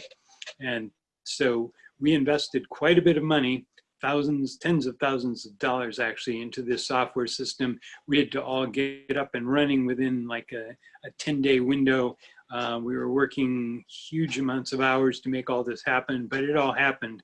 We got up to speed, and then we started prepping our PPP loans and getting everything ready. And we were working sort of dramatic hours, as were many banks actually, to get everything ready, and then we would send it in as best we could. We tried to send it in batches. That didn't actually work too well, but we could go on one by one and do the 2 to 5 second connection, get it in and back, and move on to the next one. So that way we were able to get a lot of loans done. In a normal course of a year, we would do maybe 70, 72 small business loans. These are high touch, move rather slowly loans that we go through. When we got into the PPP world, we've done, I think it's 300 or something in 3 months' time. I don't know, we did just phenomenal numbers of PPP loans for our little organization. So that was a big pivot. It was about resiliency. It was about us changing speed and dynamic and working together and getting things through. And I'll leave it at that. That's great. That's important. And actually, that was one of the concerns that came up earlier in the first part of the webinar, talking about pivoting. And Janet, I think that you had commented on it, and that was a question that Sharon asked earlier. Can we address what exactly that means to pivot? What does pivot mean? Is Yeah. it watch the Friends season where he's trying to pivot the couch to get it up the stairway? So that word has become very popular in that to describe what the businesses could do. You're going along and then, oh, you got to pivot here in order to be able to sustain and be resilient. Because you first have to look at, I just spoke too long about it earlier today, but look at what do you have and what do you want to be doing, and then will that market that's out there now accept what you want to do? And if so, you can look at and explore with your own finances, your own resiliency within yourself, because a lot of this has taken so much out of the health of the business owners themselves because they're figuring out what to do. And then turn that corner. You aren't going straight on with what you did. I manufactured popsicle sticks, and forever. Oh no, now I can do, maybe golf tees or maybe I'll gear up to do stadium benches, but whatever that pivot is. Many of the alcohol companies went to do the hand sanitizers. So that is a pivot. Alaskan Airlines spoke to us a little while ago. They pivoted because they weren't getting people on the plane. So they decided, wow, what has to be moved and what has to be moved right away. And what they explained was it was the medical equipment and the PPE that was needed in all these different areas that people were being affected by COVID, the hospitals and so on. So they loaded those onto Alaskan Airlines and they pivoted in that manner. So pivoting is a big deal. I want to thank the bankers on here because I know a little bit about what you went through during those first days from the signing of that PPP program in Congress, in the big Washington state, Washington, D.C., to that next time when you had to open your doors over that weekend, and then with the lack of crew that you had, make this work from day on. So my heart went out to you guys. I knew you were having a rough weekend, all of the bankers, because they are just like us as far as a business. They had lesser people to do this totally new mythology, this totally new MEO, Memorandum of Understanding with SBA, never been done before, that they would be the providers of this specific program. So they had such a learning curve. It was incredible. And I would say, oh, and then I would say, be patient with your lender. Sorry, go ahead. I agree. Be patient with the lender. And that's a good conversation to have as well. Roland mentioned that in a normal year, they do about 70 loans. I'm curious for both KeyBank and Umpqua to tell us what kind of volume you guys did so that these businesses that are participating today can understand how hectic it was and how incredible it was, because the numbers are just exorbitant. Yeah, as far as KeyBank nationwide, I think the number was 8 billion personally, and Janet was correct. That first month of the first wave of PPP, those were, I kid you not, those are 16 to 20-hour workdays, 7 days a week. And I also know about the E-Trans system going down. Sorry, Roland, because that was a real thing as well. Myself personally, as a business banker, I was able to help about 132. I did 132 PPP loans all in the first wave. So for the first couple months, I did 132, totaling about 70 million. So from just a sheer quantity and volume, it was a huge undertaking. I didn't have a chance to speak a little bit about your first question about resiliency, but like banks alike, from Umpqua and Key and even Roland's organization, we had to basically on the fly create PPP loan departments that never existed before in a matter of days. We had to create systems, utilize and leverage DocuSign for electronic signatures. So through this tough economic times, there became innovation, creativity, lots and lots of communication and over communication just to make sure we were doing what we needed to do for our clients and their businesses. So it definitely was a very trying time, but it's never been more rewarding to be able to get the lending, get the funds out to the people that needed it for them and their employees and families. Can I say something? This is Sharon.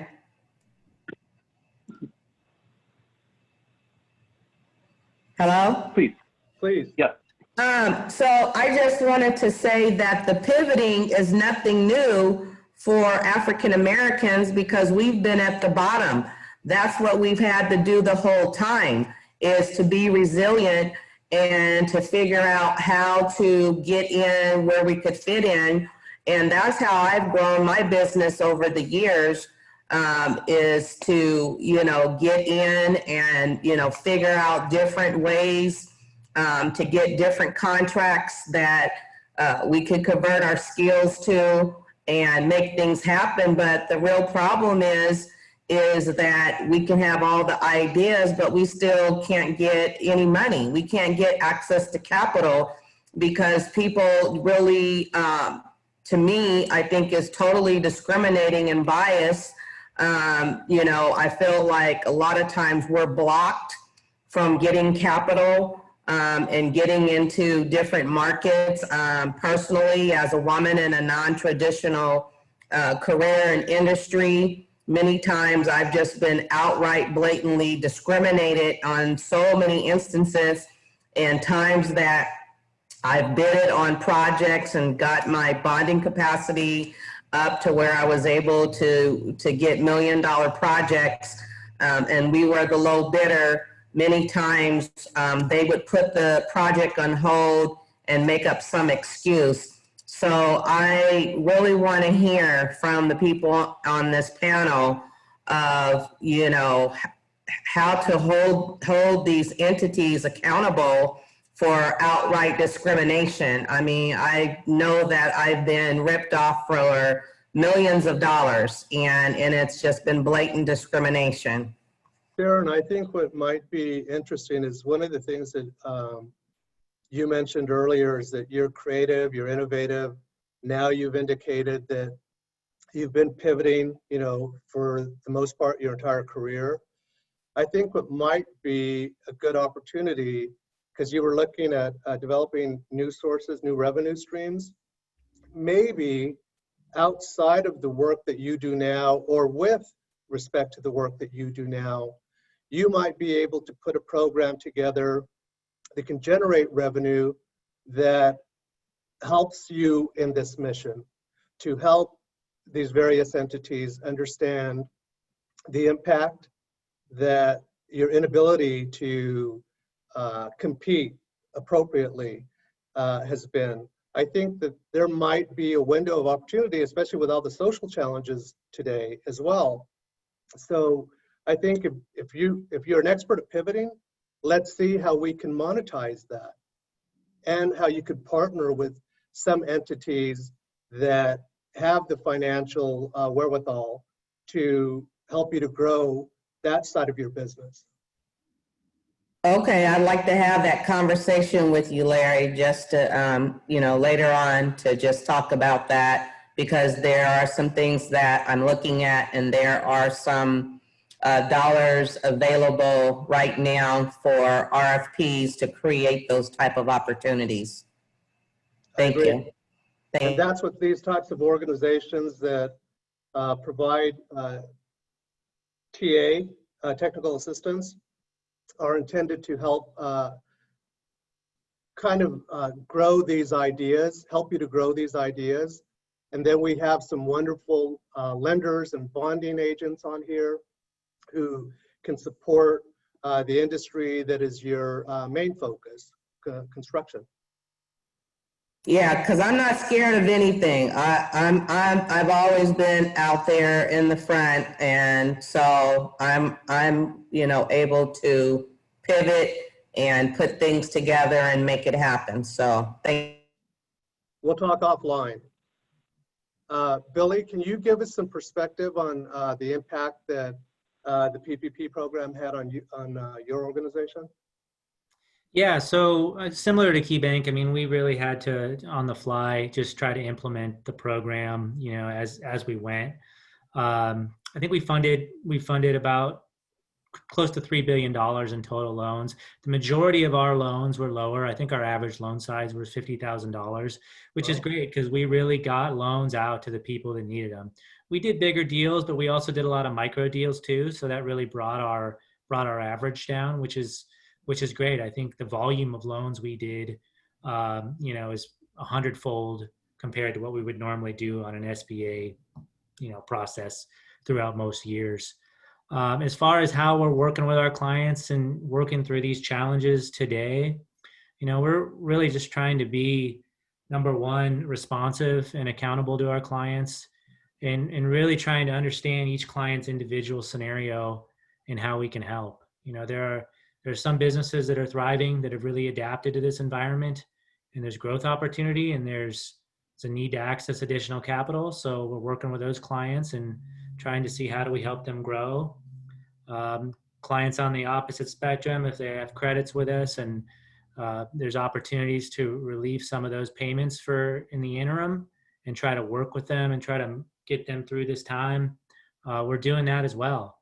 So it's really, for us, it's really just trying to work on an individual basis, really understand what's going on now, and how do we support our clients in getting them through this time. I think what's important to understand or the takeaway there is all of these entities are willing to work on an individual basis with their respective clients. And I think that's something that we all need to recognize, that you can't get help unless you approach the entity with which you're working in or working with, so that they can get a better understanding of your respective situation, and then they can provide the kind of professional help that is necessary. Thanks, Billy, I appreciate that. Yeah, no problem. I do have a question as it relates to, okay, we know where we're at right now, or where we think we're at. We don't know when we're getting out of this craziness that we've been experiencing, but what are like the next steps for some of these companies and for your organizations, over the next 6 months and the next year? What is it you folks are anticipating, whether it's bonding or lending or providing technical advice? Does anyone have some perspective on that?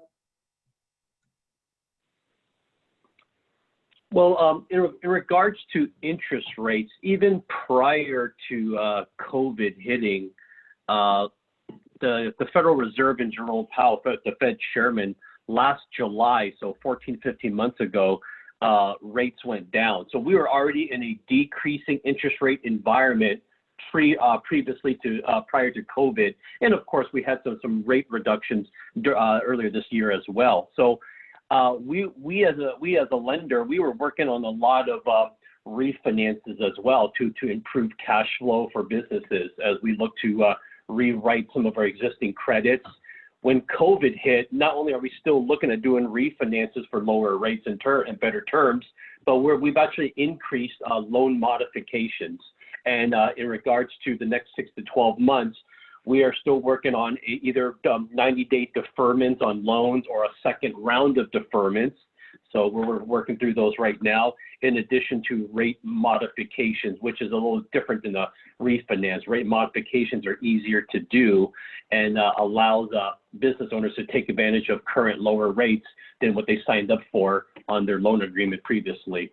So next 6 to 12 months, working a lot of that. A lot of communication with the clients, understanding cash flow.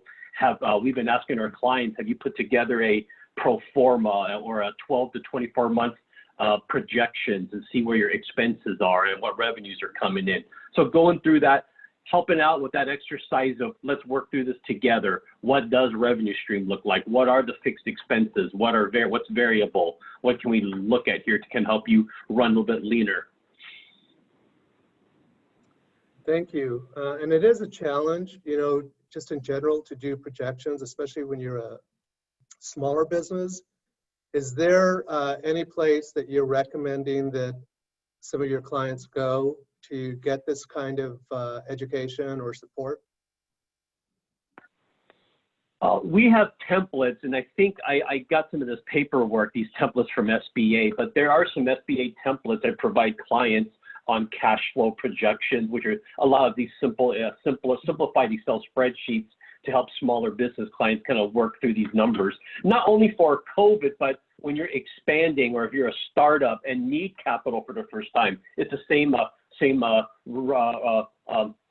resource materials.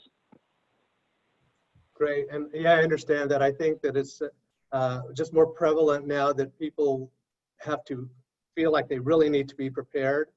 And I think some of the things that have come out of this are allowing people to better understand why they need to be in a position to tell their story. And you can best tell your story when you understand your financial position. So I think that's terrific. I mean, that's what some of the resource partners on here help you do.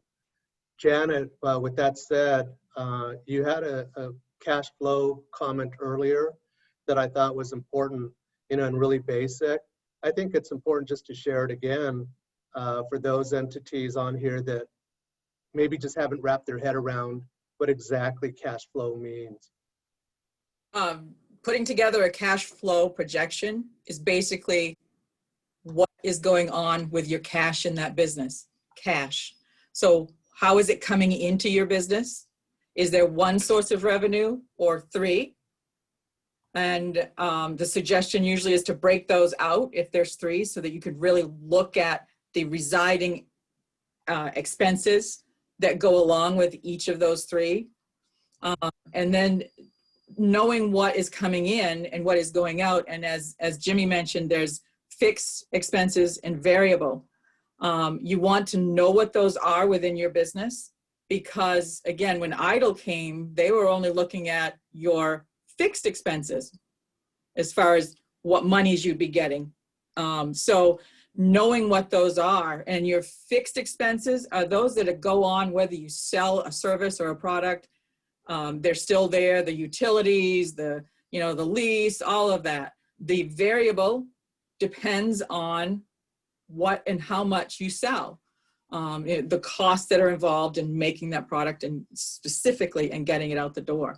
So knowing what those are and tracking that and even going back and seeing what they have been will give you better knowledge to understand where you could cut or soften that expense. Some of my clients, I know we've had the conversation in the last 7 months of, I'm down to bare bones. What do I do? I said, well, who are your vendors and how much have you worked with your vendors with that? And if you are the one that they count on a lot, maybe you can ask for more of a discount, or maybe if you owe them something, some alleviance. Most of this COVID situation has been said on here already, is building the relationship with the people you depend on, who depend on you as well, and finding out where they are and where you can all help each other through this without giving away, all that little stuff that you don't want to as a small business owner, but really opening yourself up and finding out what does somebody else need? Maybe I can affect that. And maybe then I will have some income from that. But a cash flow projection is basically 12 months that you watch, you plug in based on, it's a guesstimate, okay? Based on what you are aware of as far as what your products and services are, the cost of making them, of producing them, or providing them, and versus the income that's coming in. So you're looking at the bottom, the last line on the bottom is what your profit is. And you're going, oh, okay. Now, do I have enough there to go on and do this pivot that I want to do? Your cash flow projection is key. Cash in, cash out. What's happening there? And Jimmy, send over some clients. I'll work with them. You don't have to do that stuff. Wish for, I got you. I'm Okay. sorry. Yeah, that's what we do. Thank I'll you. send them your. See, and that's important for the businesses on here to understand as well. And maybe with that said, those businesses that are participating today, is this webinar going in the direction that you thought it was going to? Are you getting what you want out of the webinar? What kind of questions do you have? What is it you need answered? And how can we address it with some of these experts that we have here today? I haven't seen any questions come over. I did see that we lost Sharon. She said she Larry had to has leave something. Larry's talking about something. I just That's said Larry. His mic's off. Larry, there's another Larry. Oh, Oh, he's okay. Larry Okay. Adam. Yeah. Green Larry, point. you're muted. Larry, you're muted. Larry, you need to unmute. Larry Adiyami, you're there you go. Okay, can you hear me now? Yes. Yes. Well, I want to thank everybody coming on this platform to share your experience and what you're doing. I think it's very helpful. Sometimes when small businesses get information like this, we get overwhelmed, and then what's next to be done? Where do we go? Do we have the information that we can lean on to? And I, for one, as a business owner, I like simplicity. So when you talk about resiliency, what I understand by being resilient, it means, figure out a way and means to stay alive, in what you're doing. There have been some up and downs in the economy, even in 2008, when things were not going well, but people still found ways. In this COVID, we have a lot of challenges, and talking about, getting the resources that we need.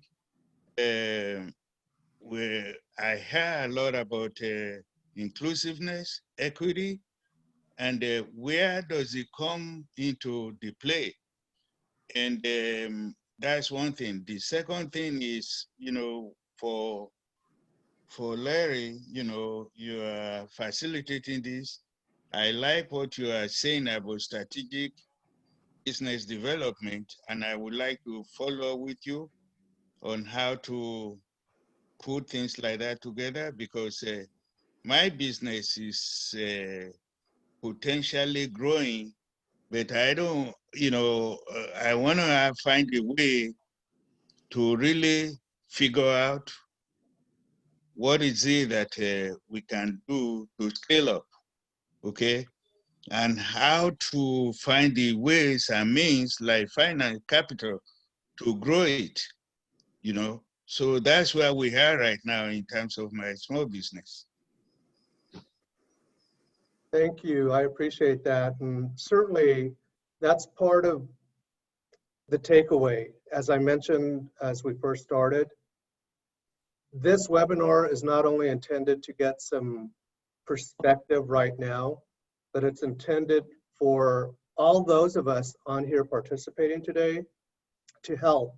As Kara mentioned earlier, we're one community. We need to work together to make sure that we get through this together. What does inclusiveness mean? What does resiliency mean? It means sitting down together and figuring out a plan that works for your respective entity. And I think that you have the team on here that is certainly willing to help you do that. So the takeaway again is you're going to get the phone numbers and emails of everyone, I'm assuming, on this panel today, as well as the other participants. And I'm really big on networking, and I don't mean, shaking hands. Well, we can't do that anymore. I don't mean just going out and having conversation and having a cocktail with someone. Mm. Relationships are key. That's what networking's all about. And how do you leverage opportunities to help each other not only move forward, but sometimes to get through the crises that we all face at times in our respective careers. Thank you. Does anyone want to step up and maybe address some of the concerns that Larry had as well? I just want to have a questions, not a questions, more like ask a feedback from you guys for small businesses, probably not just because COVID, who historically always have problems, obtaining access to capital. And, like what is like share with us some tips. I mean, like what should we do? Like sometimes, small business, they get frustrated and then just, give up. And then I'm not gonna, focus on that and then come back again when they have a problem. So is there any like some tips, feedback that we should do, like, as a small business, that maybe from the banker's perspective, that, it's not just a credit, maybe profitability, like, maybe our financial is not good enough, not strong enough, but it's like a prescriptive plan. So that probably could be utilized as a guidance for small business later on, in order to achieve their, financial needs. Hey, Lily, it's Billy. Yeah. I think, when I work with clients, my role and how I'm accountable to clients is, if there's, if for whatever reason we can't help the client right away with whatever that need is, and 9 times out of 10 it's access to capital or credit or what have you, there should be at least a plan in place, right? How do we get there? Where are we today? And then what steps do we need to take, and what's a realistic timeline to get there in order to make that happen, right?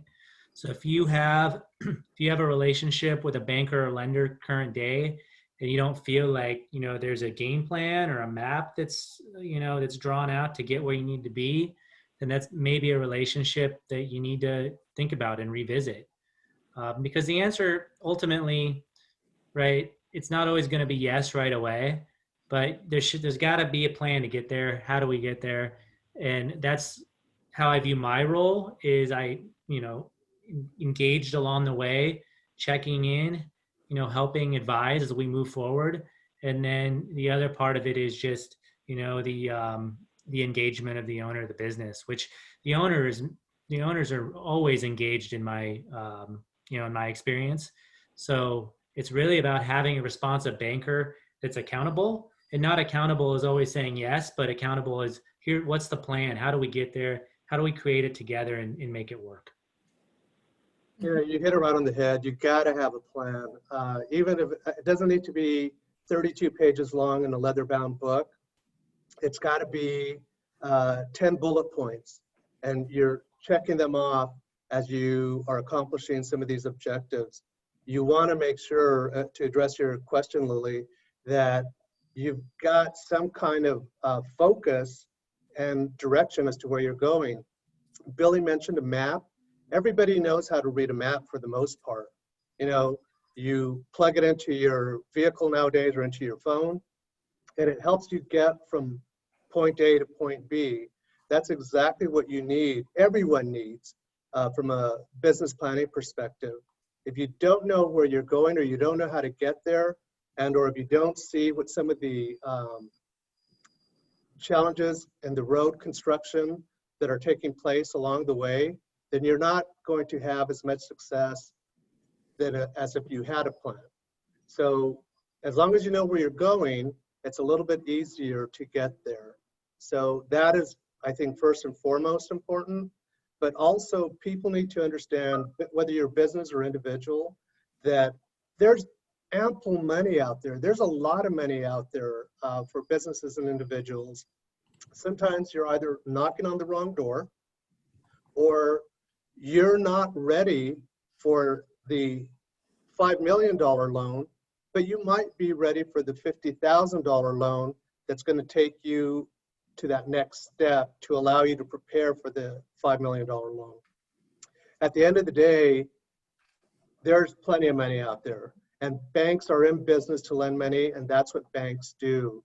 Bonding companies are in business to provide bonds to entities, but they want to make sure that that entity is capable of, first of all, paying them back, and secondly, mitigating the challenges associated with someone that does not have a plan.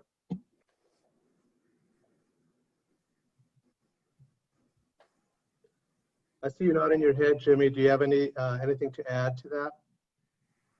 Well, yes, I do. Lily's heard me say this before at previous workshops, but having communication and relationship with your bank is crucial. Having an actual relationship and being proactive with the communication. I'll share a quick anecdote that happened to my client and I last Thursday. I had a client who has an SBA loan. He didn't realize that SBA just paid for his bill for 6 months. Thank you, SBA. Yes. So he just got his first payment pulled after 6 months of having his payment paid for. And so he didn't put enough money in the account. He proactively gave me a call, let me know he's about to be overdrawn. Now, typically you would think not a fun conversation, but because he explained the scenario, which is accurate and factual, because he proactively called me and told me what he was going to do to put money into the account come Tuesday, because yesterday was a bank holiday, and we talked through it. Long story short, he gave me the heads up. I was completely okay as his banker having him overdrawn, waived the fee, made sure his checks didn't get rejected. I just forced everything through so everyone got paid. So that proactive communication to bankers go a long way. Don't run from us. Let's talk through it, see how we can help. Is it a fee reversal? Is it a loan deferment? Can you not make a payment but pay us back a month later? I mean, let's talk through these scenarios, and that relationship is extremely critical now more than ever. I think for those small businesses on here, I think that is very important to understand the communication and the relationship. And one thing that I tell people all the time is you're not dealing with the bank per se, you're dealing with an individual that works for the bank. You're not dealing with a bonding company, you're dealing with an individual that works for a bonding company. You need to be able to have those conversations, and you need to feel like you can have those conversations. There isn't some big machine back there someplace making decisions. There are individuals who you're communicating with on a regular basis that are going to help you get through some of these challenges for you and with you. This is Deborah at Pacific Mark Construction.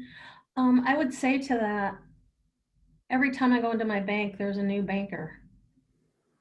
So that's frustrating because I have to reintroduce myself.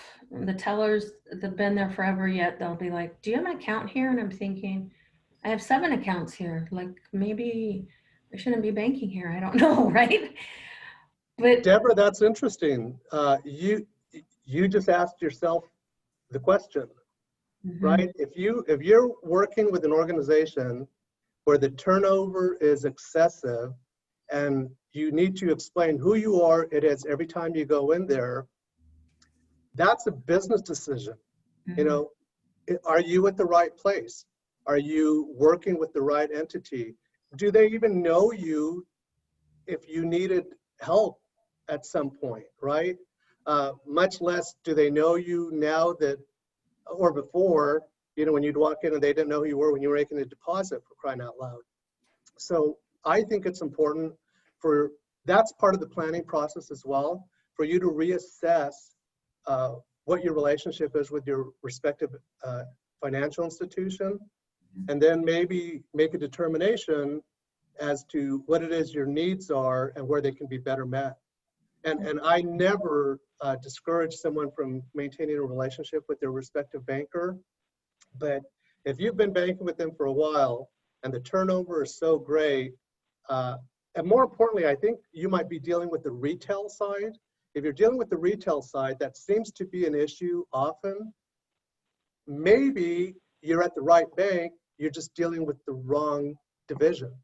Oh, okay. I'll check into that.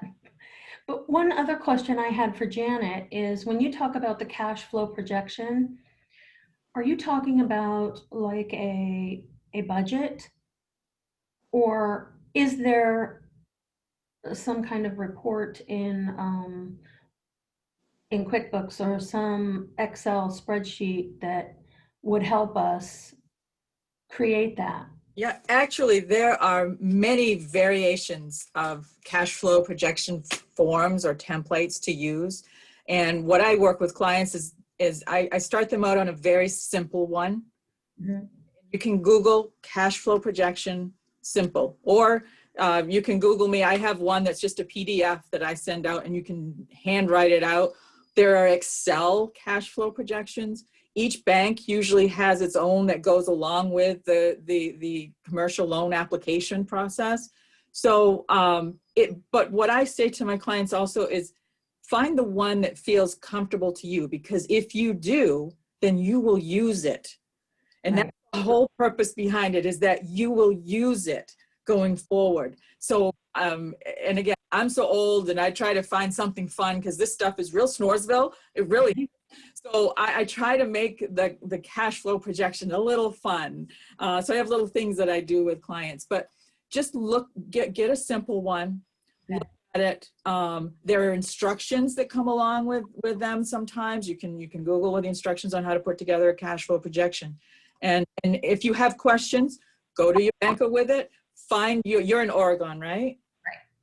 Right. Find your SBDC person there and to them. We're all like that. All we do in our life is to make you guys do well. That's our whole purpose. So, any of you in the Portland area, actually anywhere across the United States, let me know and I'll be happy to make an introduction to the respective SBDC. Okay, great. Thank you.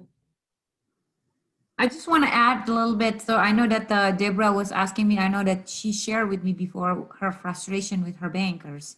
So just want to get it from Billy and then Roland and then also Jimmy's point of view. Is there any like feedback? Like, I mean, how do you guys, what is your take, when, small business like her feeling that way? I mean, is there any like suggestion, like, why it's different with you guys? That's what I was like trying to explain to my business, because I've been working with all you guys. You guys are amazing. So that's why I never had that situation with what Deborah been through. So. Yeah, no, I think that's a great question. And, to Larry's point, I think the first thing is, are you working with the right person within that bank, right? So you've got your bank branches, that have your bankers in them. And, ultimately, those are retail bankers, to Larry's point, and they're there to service clients. But there's also a business banking divisions, which is where Jamie and I come in. We're more specialized. We work with business and commercial clients exclusively. Where your retail banker, ultimately it's pretty much an entry-level job in the retail branches, working with all kinds of clients, consumer, business, et cetera, and really they're the jack of all trades. So first off, a great question, Deborah, would be, going into your bank and asking them, do you have a specialized business banker? That's step one, right? If you want to look at potentially staying with your current bank, I think that's step one. And then if they don't, it's probably time to reevaluate and potentially start interviewing banks and bankers. And then when you go through that process, all those things that are really important to you, and I think continuity is one, right? So turnover, have that conversation. How long have you been doing this? How long have you been in your current bank, and what keeps you there? Because that's important. I think, and Larry also said this, right? All banks offer, for the most part, the same stuff. It comes down to, are you comfortable with who you're working with? And are you a good fit, for strategically and from a personality perspective? But the first step is, does your current bank have a banker that's exclusive to businesses? Okay. Thank you, Billy. Yeah. Can I add to that just for a moment? I'm sorry, I took my video off just because I'm trying to conserve battery here so you guys can keep hearing me, and I can hear you. Our electricity isn't back yet. Anyway, so we've had clients actually go to the banking world a few times and then come back to us and report back this very thing. There's high turnover, or they're just not getting the service. And so they come back, and we are a high touch place. So we try and give everyone as much service as we can possibly do. That said, if somebody's not happy with one of the loan officers, or they feel like they just need to make a change, all they need to do is tell us, and we will try and figure out someone else inside the organization, even if that means moving up to the chief credit officer or higher. That it rarely happens, but we've made some changes now and then to accommodate the clients. We try to be proactive. For example, following on what Jimmy was saying about SBA coming off of making PPP payments for folks for the last 6 months. So for the first group, that was sort of April to September, and then they were coming off. And so we went out and contacted all those people that were going to be affected, and we let them know several weeks ahead this was about to happen. And we gave them 3 choices. They could either move back to their full payments, they could move into an interest-only environment for another 6 months, or they could move to continue the abatement. They wouldn't have payments being made, but we were going to allow them abatement with interest accrual if they were still really suffering hard from the COVID situation. So it took a lot of work to go back after everybody that was losing their SBA payments, but we did that for customer service reasons and to try and keep those strong ties to the clients, make sure they survive through this. I wish all of you could have heard Janet's talk an hour ago, in particular about getting financially ready and focusing on your balance sheet. It's really important, some of the things she was saying about really taking a hard look at your current obligations and your current ratio. What do you owe in the next 12 months that's coming up that you're going to have to deal with? And what are the resources that you will have in that time period? And if you're going to come up short, and if you haven't figured out some sort of internal pivot, you may have a couple of options on the table. And one of them might be that you have to go try and find some other even part-time employment. We've had a number of our clients go do that. It's amazing what people have found doing crazy different jobs part-time through Amazon out here. And then the other thing is we've had a couple folks just absolutely pivot to something totally different and start a different type of business, pretty much doing anything as long as it's bringing in a little bit more than it's costing them. And we've had a few of those things go on because it is somewhat of a survival time, and everybody's trying to help each other get through this. We've given a lot of people as many breaks as we can. And why I say that is because if you're with a lender and you need a break, if you don't tell them that and don't ask for it, they can't even tell you whether it's possible. So you have to bring the question up. Then they can reply. But if you don't ask, you'll never even know if there was something else possible that was on the table. So for us, there has been some things, and we've made some adjustments, and we're really pushing the river as to what's possible. But if you don't ask, you never find out. So I'll leave it at that for the moment. And Deborah, to get back to your question, as Billy mentioned, in the retail side, there's also turnover, because that's a starting point for a lot of the bankers coming into that respective institution or just into the industry in general. So you're going to have a lot higher turnover there. So again, to address your concern, I think it's important to focus on who the right banker is within the entity that you're working with. Otherwise, it is time to start interviewing. And can I say something? I was a past banker long time ago for too many years. Sorry, guys. But letting the people know your issue when you're going in. What is happening? Because their hardest part as a bank is the person, getting the person to come back in once they have left. They don't want you to leave. Most usually they don't want you to leave. So just letting them know, most people will go in and not let them, maybe you have already, but maybe not to that right person, but let them know what you're experiencing and let them have a chance to fix it. And then as Larry and Jimmy and Billy have said, you know, then it's on them. So just let them know though. I have a know a question. couple of you had some questions earlier.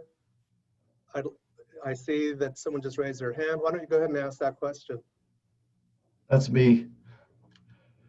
So I've got a question, Larry. You know, as a small business owner myself, and I'm guessing that some of the folks on the panel here, not on the panel, but the small businesses may have received some PPP funding, you know, as we did. And I'm wondering, like, just to be very strategic with that funding, I don't want to squander it. I'm very apprehensive about what I do with it. And also there's a forgiveness piece of the program that I don't want to go away. Can you guys speak about, first of all, you know, talk a little bit about the forgiveness program? You know, what is it, the qualifying factor that they're looking for to be able to forgive a PPP loan? And then also, you know, what are some strategic thoughts about when you're looking at, maybe if you're looking at somebody to hire as like a new salesperson to go out there and make some more sales, because as Mark Cuban says, sales cures all, right? You know, or you may be looking to build capacity inside of your business, you know, so how do you make the right decisions with your money that you did receive, so you're not like buying a fleet of vehicles and squandering it all away, and then you're in the worst situation than you were before?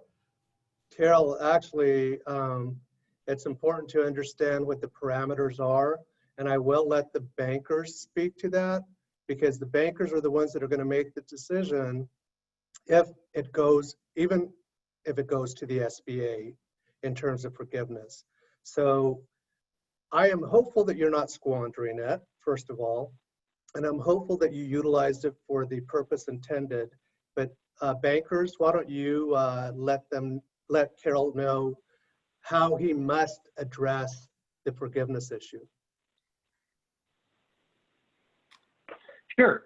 Well, here at KeyBank, yes, I have started taking in and reviewing forgiveness applications these last couple of weeks. So I'm going to be buried neck deep for the next 7 weeks in forgiveness here, which sounds like a whole different topic actually. But anyway, in regards to the PPP funds, obviously there's been some more updated policies that have superseded previous interim SBA rules. But if you're spending it appropriately, from the day you got funded from your PPP funds, you have 24 weeks. So you can opt to choose the 24 weeks of spending the PPP dollars.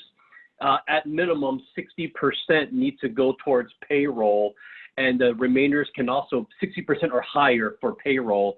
But you can also rent expense, utility payments, things like that are part of the forgiveness as well. So we as lenders, when we look at your payroll summary for that timeline that the clients provide us, payroll summaries, the completed federal application form, there's a series of questions you would have to answer. And our forgiveness portal, I can't speak for all banks, but I think they're similar. You would start to do the calculations on how much was spent for what purpose allowable by the CARES Act. And then we as lenders go through it, spot check it, make sure, yep, over 60% payroll, the remaining were used towards these eligible expenses. And then everything checks off. We send it to the SBA for final approval to have it forgiven. So you basically need to spend it if you want it to be forgiven. Oh yeah. And it's got to be on, you know, certain. Now, a quick question: if you were hiring a new person that was not already on your payroll, like in a sales capacity role, I mean, would that count to payroll, or do they want to say, hey, conserve it for these people that? Because some people can already pay payroll right now, but maybe next year, if things get worse, you know, you kind of thinking about that too. You know, if I'm hiring a new person right now, But then if situation turns bad next year, there goes the, the conservative cash that we've got. How do you look at that? Well, without taking too much time here for everyone here, so from the date you got funded, so whenever you receive the money in your account, you have 24 weeks. So I don't know when you were funded, but you have 24 weeks to spend that money, which from what you're saying can include hiring additional FTEs for that payroll purpose. But again, the timeline is from when you were funded to 24 weeks out. So that's kind of the time. I would need to know when you got funded, if it was recent or if it was like in April or May or June as an example. Yeah. In other words, you can't hold off for next year because you're positioning yourself, which is terrific that you have a plan, you've got a strategy, but that's not how PPP monies are intended. Got it. Thanks. You know, it's 10 minutes till. Is there any burning issue or desire that someone wants to ask or needs to have addressed because it hasn't been thus far? I think we've had a pretty good discourse, pretty good conversation, but I think it's important. I know some of you have taken some time out, not only for this session, but for the session before. And I'm hopeful that we can address some questions that you might have or that you've been thinking of and or afraid to ask. And if you're afraid to ask, you can certainly type it in and I'll ask it for you. Lily, I know you had a few questions as well. Yes, earlier. I just wanna ask Kara, the quiet and the most shy panelist right now. Say, Kara, I have a question regarding the bonding. I know that we talk a lot about, access to capital and then with the bankers. I mean, can you share with us the same thing, prescriptive plan for our participants that probably discouraged because, their credit score is low, or maybe they had some bonding issue in the past and then they need to get rid of some of the, the claims. I mean, is there anything that you could share to motivate them to get back on track and then, start, following the prescriptive plan to be successful? That's a hard question. Thank you, Lily.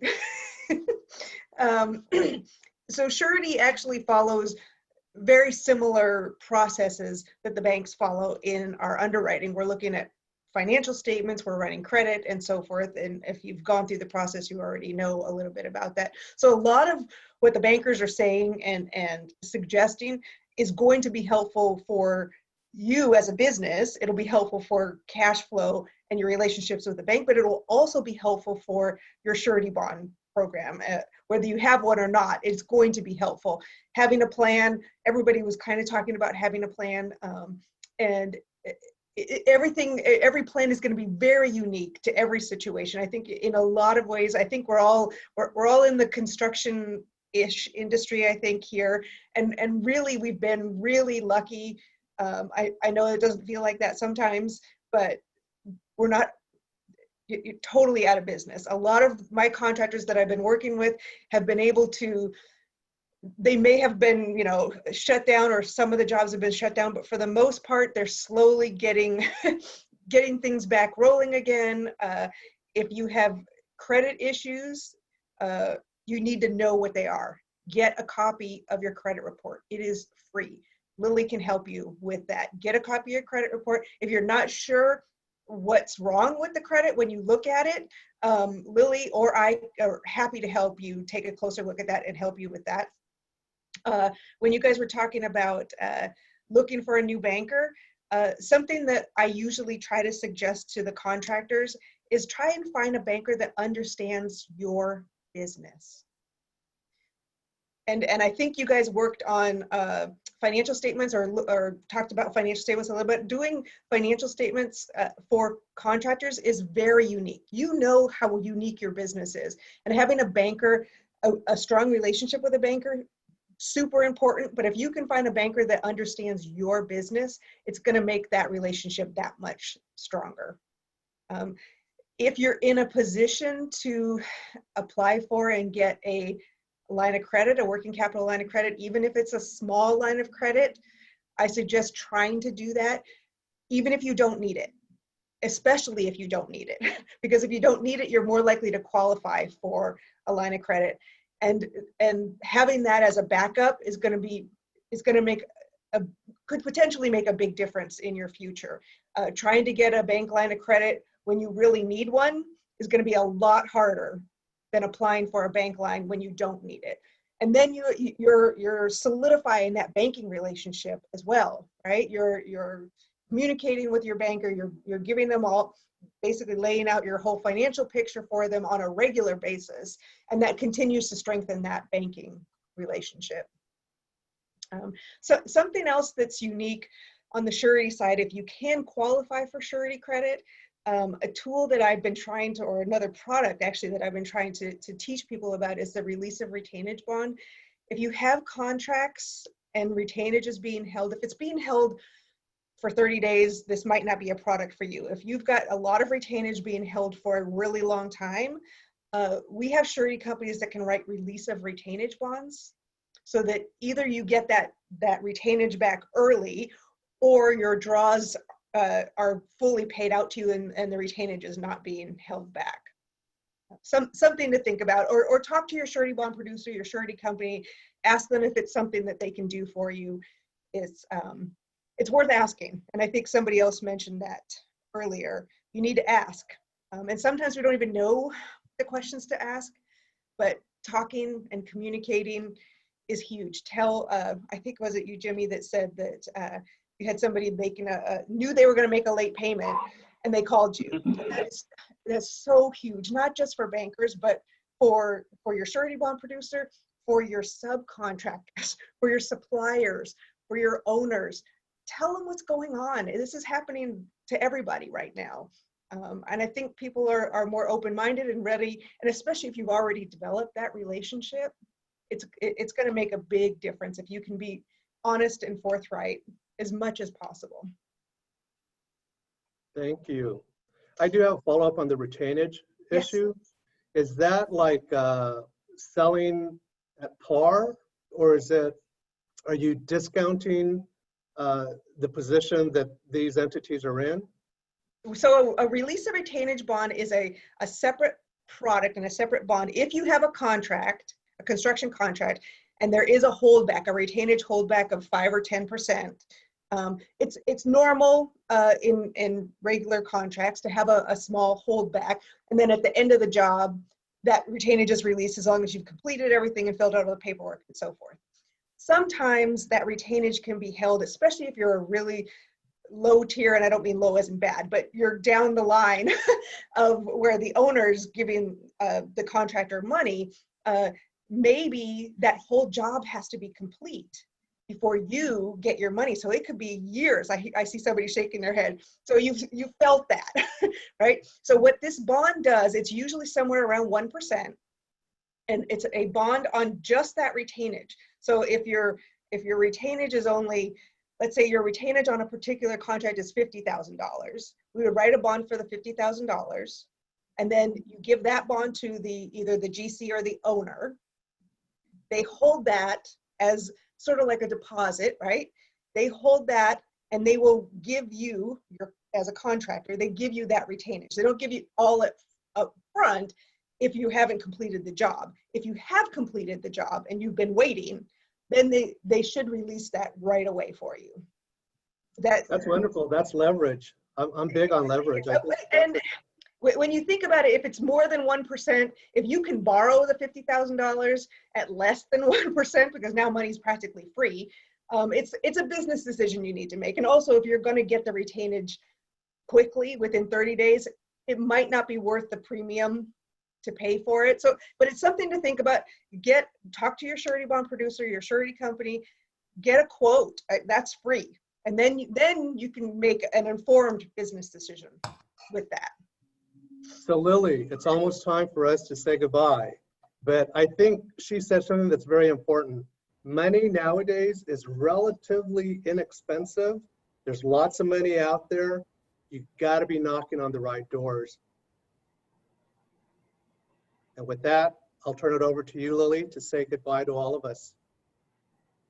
Yeah, I just want to say thank you. I just want to thank you for everybody. Thank you for the bankers. I know that these are wonderful people that have been working with my clients, and also with Kara and Janet. I mean, thank you so much from the bottom of my heart.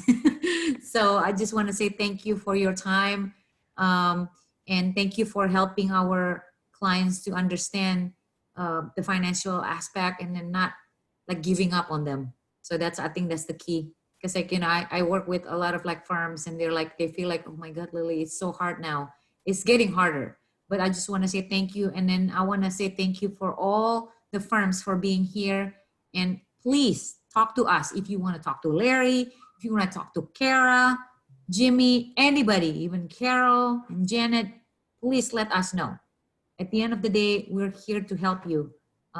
You are the one who's gonna control everything in your company. I mean, we're just gonna help, but at the end of the day, you are gonna make it happen, and we're here for you. So thank you for the time, and I guess we're done. So where's Jessica here? It's just like disappeared. Oh, I'm right here. Okay. So thank you so much, guys, and yeah, I'll see you guys on Thursday then for another session of our panel class. I think to finish this off, just to say that it's an honor to help. Yeah. And I think that all of us feel that way. So you as small business owners know that we find it an incredible honor to help you. And we're available to do so. Thank you. And with that said, thank you, Larry. If anyone that would like to be connected with any of our panelists, including Larry today, please reach back to either Lily or myself. We can get you connected. Thank you. Thank you. Have a good day. Thank you, Thank you all. everyone. Good night. Bye. Thank you.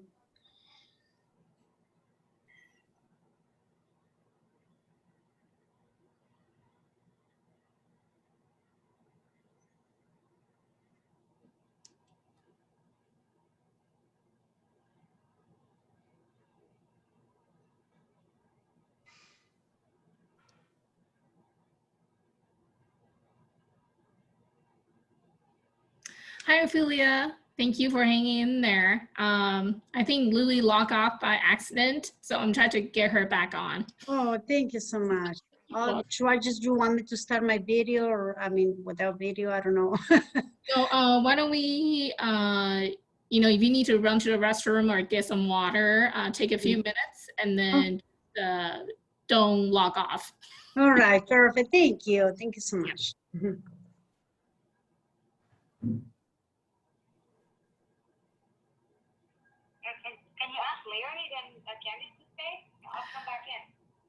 So Ophelia is here. Oh, okay. Let me just email. Okay, let's just do it quickly here. Okay, yeah. Thank you. Well, this is great. Thank you. Oh, that's a lot of good information. I know sometimes it's a lot to take in at one time. So Ophelia, if you wanted to work with any one of the panelists and start a conversation even, we can help with that. Perfect. Thank you. So I think Lily is here. Hi.